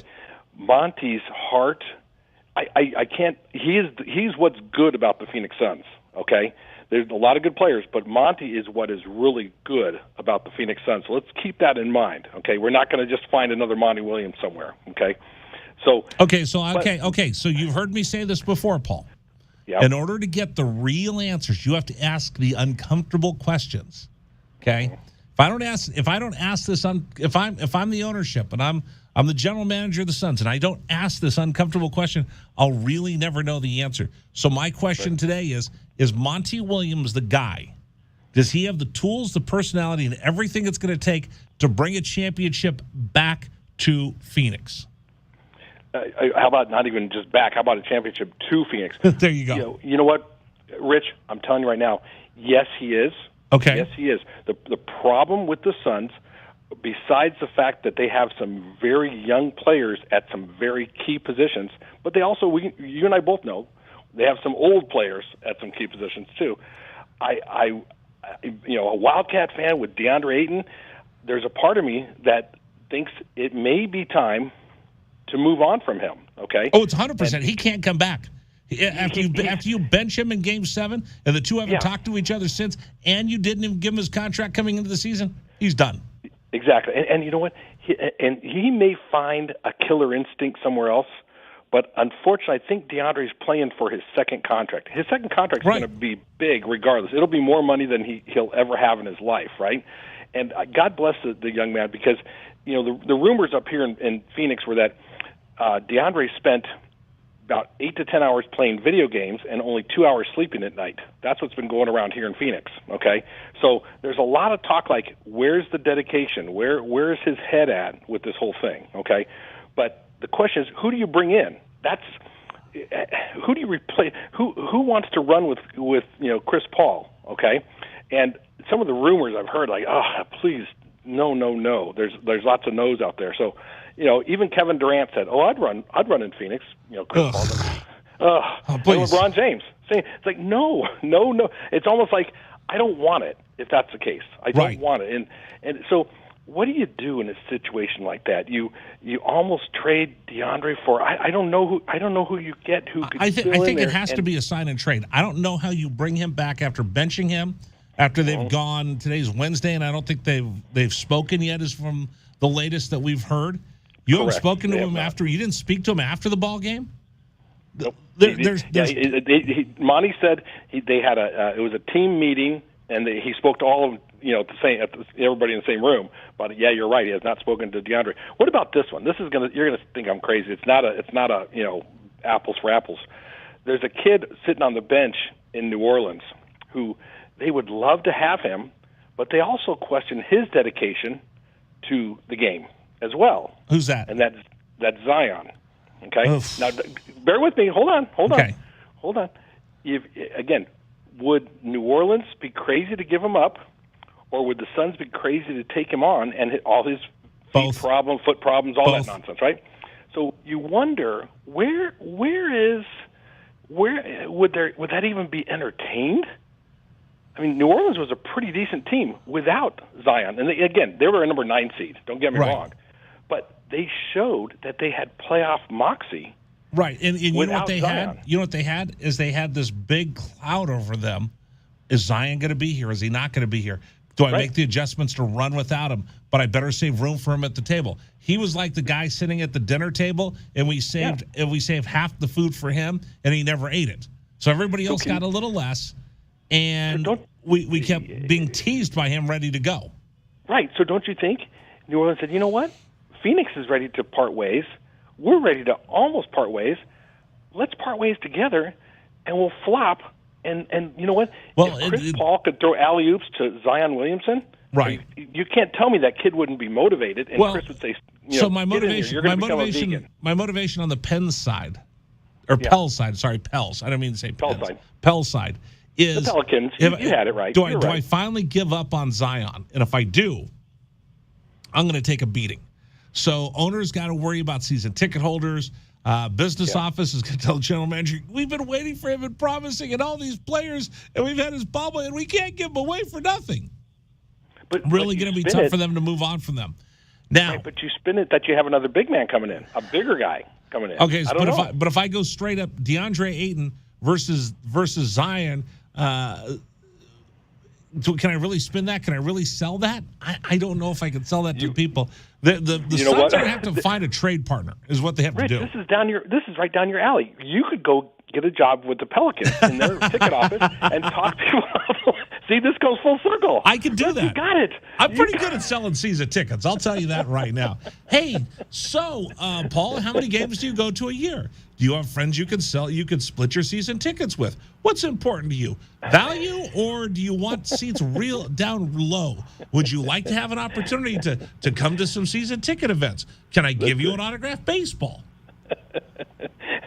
Hey, let me ask you this. You're going to get to this subject of the Pac-12. I have not heard this until I turned your show on this today, okay? Okay, let's do it. You and I, you know what? You play co-host with me. Let's talk about this. Okay. I don't know anything about it other than I heard that the Pac-12 is abolishing the North-South. Okay? Well, yes and no. So here's what's happened. Okay. At the behest of George Kliavkoff, who knows that we have to blow up what we're doing in football because it just ain't working out on the West Coast. We haven't been to the college football playoffs in forever. So he approached the NCAA and saying, listen, I know when we have the divisions and you say the two divisions have to play each other, North versus South, East versus West. what's happening here in the Pac-12 is if I got a really strong team from the North and my second best team is also from the North and I can't let them play in the championships versus each other, there's a good chance that I can have an Oregon that's a number 4 team that maybe could go to the college football playoff, and the second highest ranked team in my conference could be Washington, but they can't play in the Pac-12. Instead, they've got to play a lowly UCLA that isn't even ranked because they win the South. If I get an upset there, I've just eliminated trying to get the Pac-12 into the college football playoff. So what he's done is they've approached the NCAA. They said, can't we just have the best 2 teams in our conference play for our championship? NCAA has said yes. So now what we're going to have is we'll still have the North and we'll still have the South divisions. Okay. But for the Pac-12 championship, it'll be the 2 teams with the best Pac-12 conference schedule will meet in Las Vegas on that Friday night. But then what's the purpose of having the North? Okay, I'm going to be co-host here. Yes. What's the purpose of having the North and South then? What's the purpose of it? I think at this point, there really is no purpose of it. And then, right. Well, that's so. Again, the North teams, the Oregons and the Washingtons, those guys, okay, they're going to play each other. They have to play each other once, right? Okay. Now do we drop one of the conference games, pick up another conference game, and do we have the North and South? North and the South have to stay where they are for a couple years because of scheduling and venues, and because you work on venues a year or 2 in advance. So the tickets have already been sold.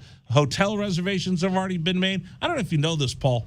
In order to secure your rooms on the road, you've got to make those. You got to enter into those contracts 1 and 2, maybe 3 years ahead of time in order to have a block of rooms for you. So all of those contracts for the hotels and the airlines and all the rest of that and the charters have already been made. So you're stuck with the North and the South and that scheduling for the time being.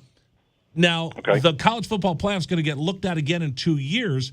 By that time, we'll probably have abolished the North and the South, and we'll just have one big Pac-12 conference. The problem with that is you have a less of an opportunity to get out of the cellar and into the penthouse, because instead of just fighting through 6 teams in the South for Arizona to get to play in that championship, now they got to fight through 10 teams to get to that 11th spot to take on the team that's number 1. It's going to make it harder for Arizona to climb.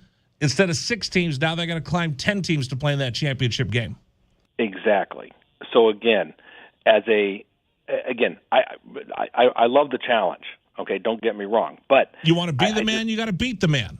Yeah, that's true. That's true. But I guess the thing with regards to that, because I keep thinking about Oregon and Washington and potentially even Stanford, right? Yep. Okay, so it's just hard to and then what's going to happen, I think, also is that the Pac-12 then after like the scheduling 3-4 years out down the road, they're gonna front load some of the Pac-12 key games, like they're going to put Oregon against USC 100% earlier in the season, and that's the adjustment they're going to do in order to try to get us a glide path to get a team into the college football playoff. That's what they're going to do. All right, co-host, you got to you got to say this for me.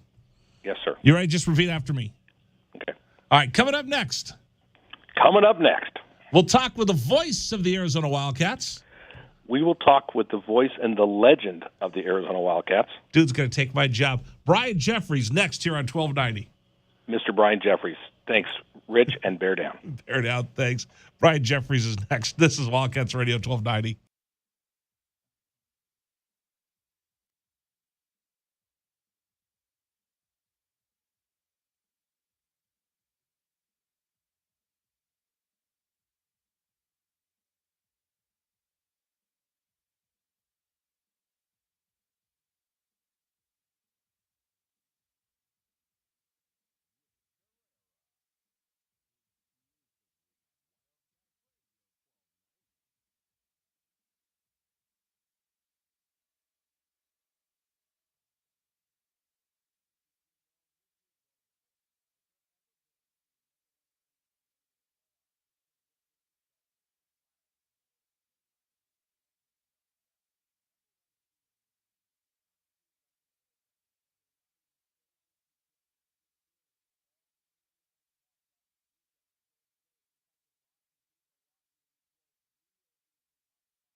Thanks for joining us, everybody. It's Wildcat Wednesday, brought to you by PGA Tour Superstore. We sit down and we talk about the legacy of the Arizona Wildcats. Our thanks to Jim Anderson for joining us a little bit earlier.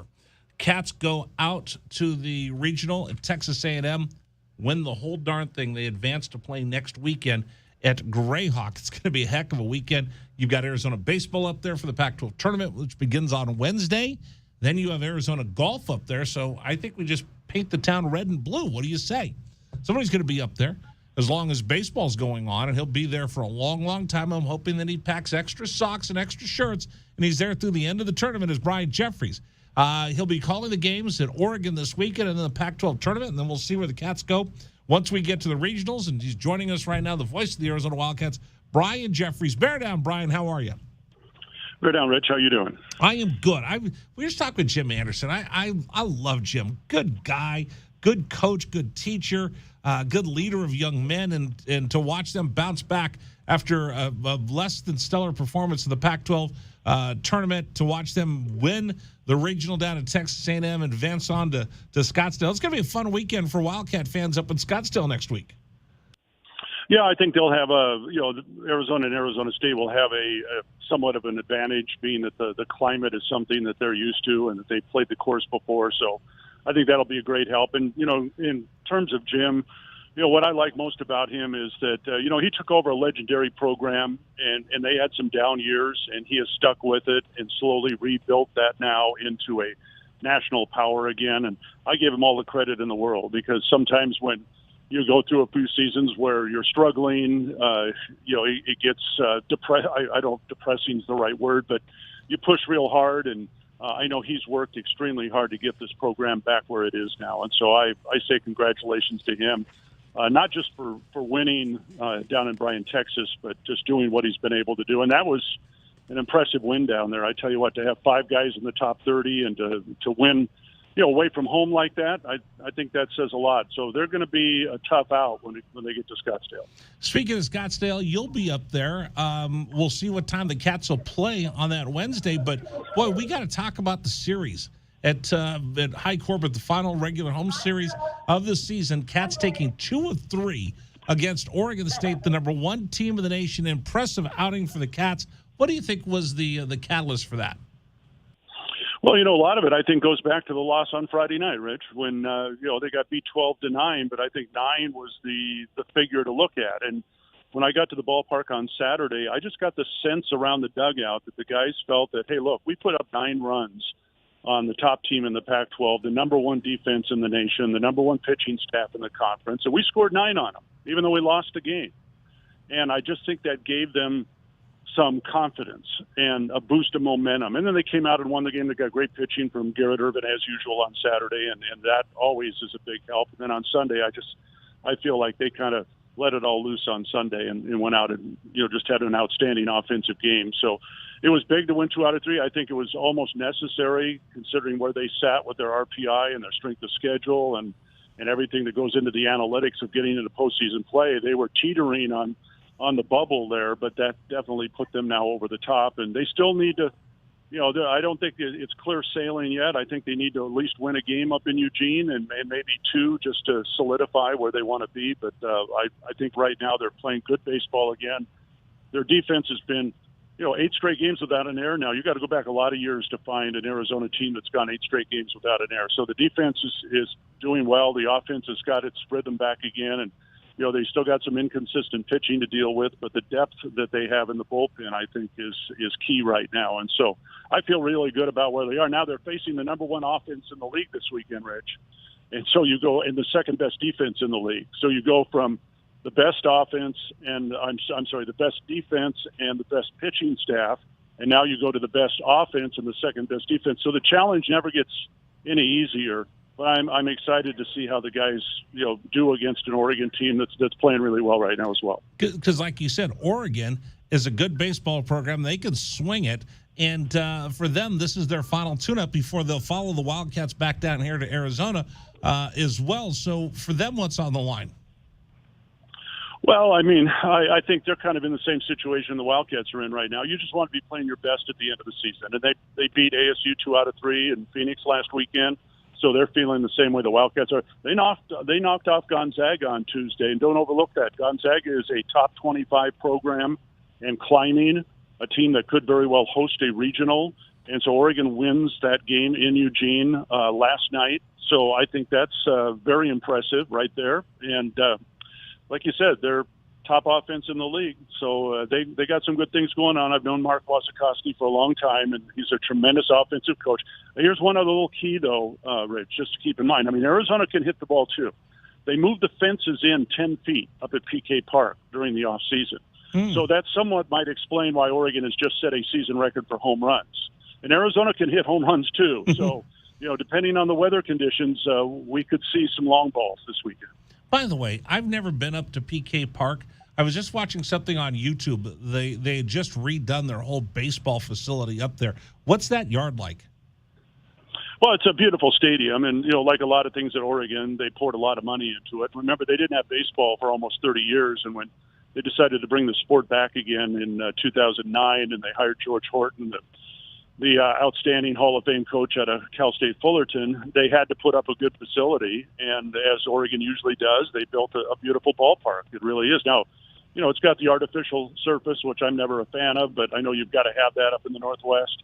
It's got 4,000 seats. It's a nice place to sit and watch a game, and like I said, George did a good job getting that program restarted again, and now Mark's done an outstanding job getting it going. So it's a nice setting. It's a great place to watch games, and selfishly, it's a great place to work games as well. So we'll see how this turns out this weekend. Oregon has not been a big draw this year necessarily when you look at the average attendance. So I'm interested to see now with school out and everything, how many fans are out there and what this series means, I think, to the community of Eugene. I know that you don't have Reggie or Rhino and you don't have Lamont with you, but do you have a spot that you enjoy in Eugene? There's a number of places because we go up there for all the sports, and so there's a lot of places around there. Too many to I think. I'll throw out, if anybody's headed up there, the 6th Street Grill is good because it's always open late after games, and they've got a great menu. So I'll throw that one out.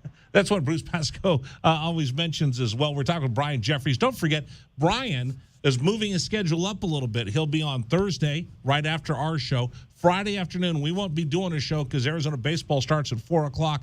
And then Saturday, it's an early game before we come home, and then we'll find out what seed Arizona will have for the Pac-12 tournament that Brian will be broadcasting beginning Wednesday in Scottsdale. Hey, can I throw you a little curveball? And I just wanted to get your thoughts football-wise. It's been announced the Pac-12 is abolishing the North versus South in the championship game. We'll now have the two teams with the best records. They could both be from the North. They could both be from the South. Did I just lose Brian? Did you just hang up on him, Dragon Ball? I think Dragon Ball hung up on Brian. How dare you? Dragon Ball. That's the voice of the Arizona Wildcats. Folks, by the way, when I say things like that, I'm just teasing Dragon Ball because sometimes with cell phones, the technology drops out. So we lost Brian. If we can't get him, that's okay. Do you have him back again? Okay. I'll apologize that Dragon Ball hung up on you, Brian. I kind of expect that. You kind of warned me that, when the time comes that he's just going to go ahead and hang up because he's got other things to do. I understand. He's got to get his updates ready. He's working on his NBA mock draft now that we know where everybody's going. But I was just going to ask you, George Kliavkoff makes a big move in college football. We're now going to abolish the North versus the South in the Pac-12 championships. I'm not sure what the unforeseen consequences are. I'm just excited that we have a commissioner that's forward-thinking, like we've got to get football back on top of the map in the Pac-12. I'm excited for George Kliavkoff doing something and being aggressive. Well, and, this, what was it, a week or two ago that the Pac-12 had its annual meetings, and the athletic directors and the presidents spoke so highly of what he's done in just a year. And, he knows, he gets it, he understands that football drives the bus and that they need to get football back in the forefront. And so this is a move that will certainly help. And I think I saw the stat day that 5 out of the last 11 years there would have been a different matchup in the Pac-12 championship game had this formula been used, and who knows how that might have changed again the Pac-12 in terms of its national stature. So it's a good move. I think that there's more to come, but it's something that needed to happen, and I'm happy to see it. And we'll find out down the road here what other adjustments are made.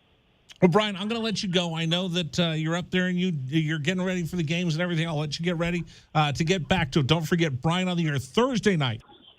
Not our normal Friday night start to a series. Thursday night, Friday afternoon, and then Saturday, Arizona taking on Oregon. It's an important 3-game set as we get ready for the inaugural Pac-12 baseball championship. Brian, thank you so much. Bear down. Enjoy the road trip. I'll talk to you when you get back. All right. Thanks, Rich. See you. All right. Take care. Brian Jeffries joining us here on Wildcats Radio 1290. Dragon Ball, you're not mad at me, are you? I'm fine. I'm Okay. I'm peachy. Well, we haven't talked about Nanny in a while. Your grandma? Yeah, no, we haven't. Is she mad because I haven't been paying attention? No, she's fine. She always still watches the show. She enjoys it. I just want to make sure. Hi, Nanny. I'll wave at you. I just want to make sure that she's not mad because when I tease you like that, then I feel like she's going to hit me with her slipper. I mean, nah, she understands. She understands it's just I'm just playing. Yeah, she understands it's I'm just joshing with him. It's just she knows it's just a show. No, it doesn't. I've talked to her before. She gets mad every so often. I've gotten calls from your grandmother before saying, "Stop picking on my poor Dragon Ball." It's never as bad as you make it out to be. It is. When you've got somebody's grandma calling and yelling at you, it's not a good feeling.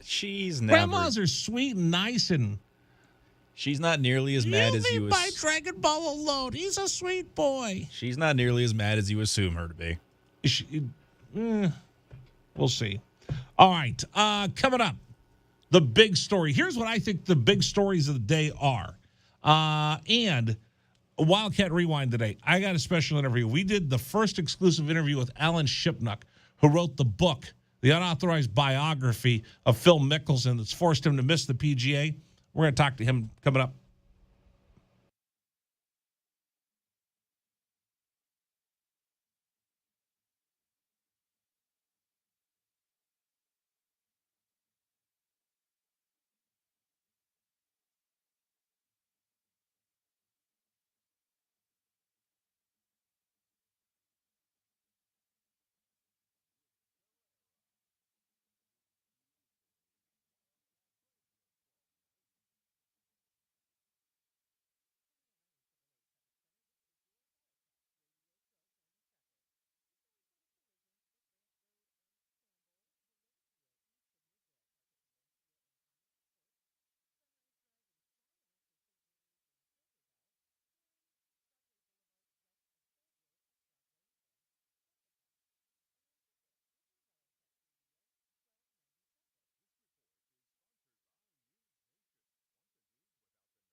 All right, what's the biggest story of the day? I'll tell you in just a second. Reminder, show brought to you by QC Kinetics. Stop living with that daily pain in your knees and your back and your shoulder. Don't let them tell you surgery and steroids are your only options.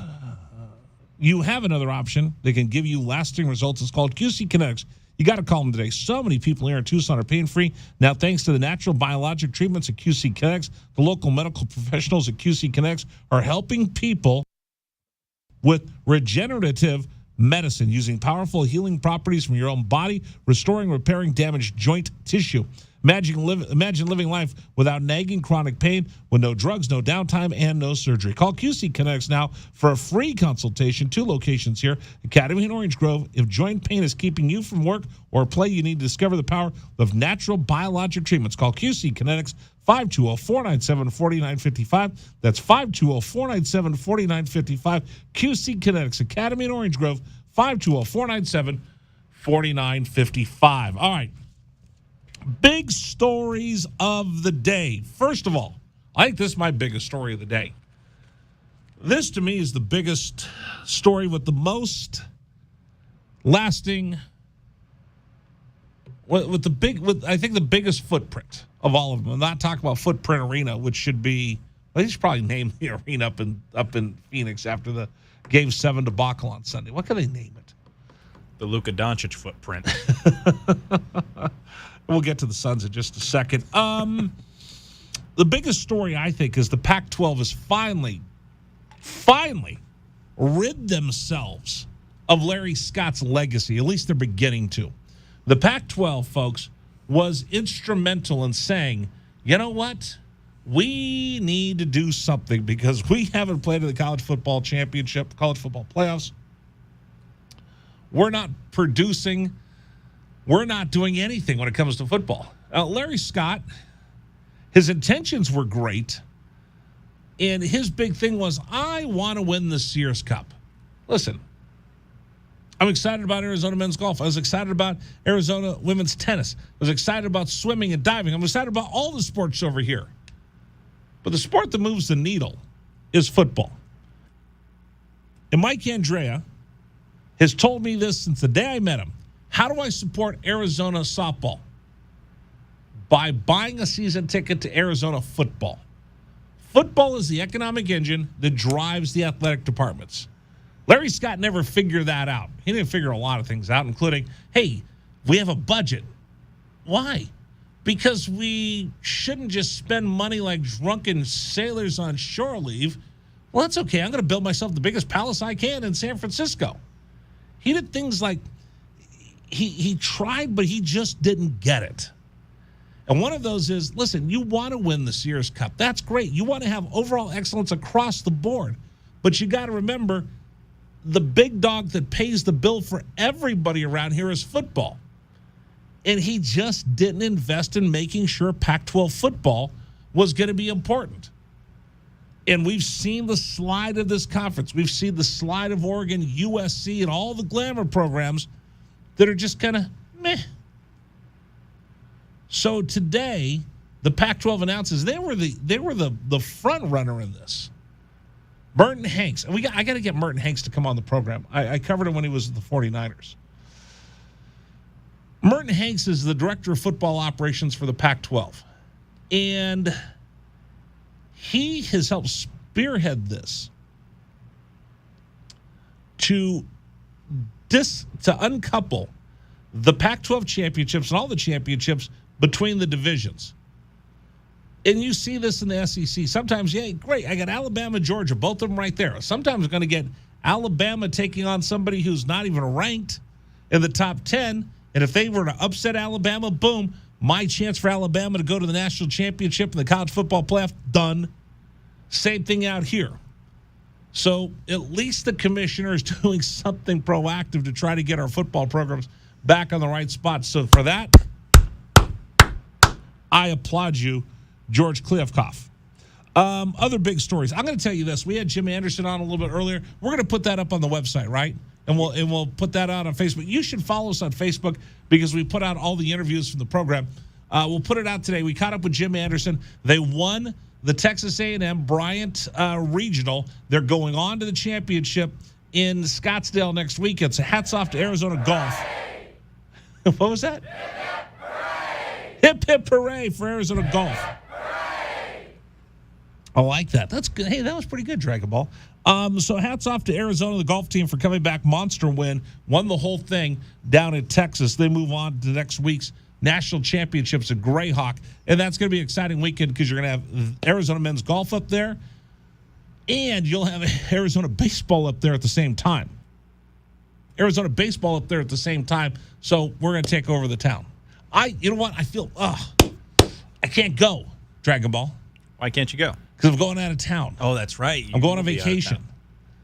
I can't cancel vacation. I'm taking the Memorial Day weekend and going to New York City.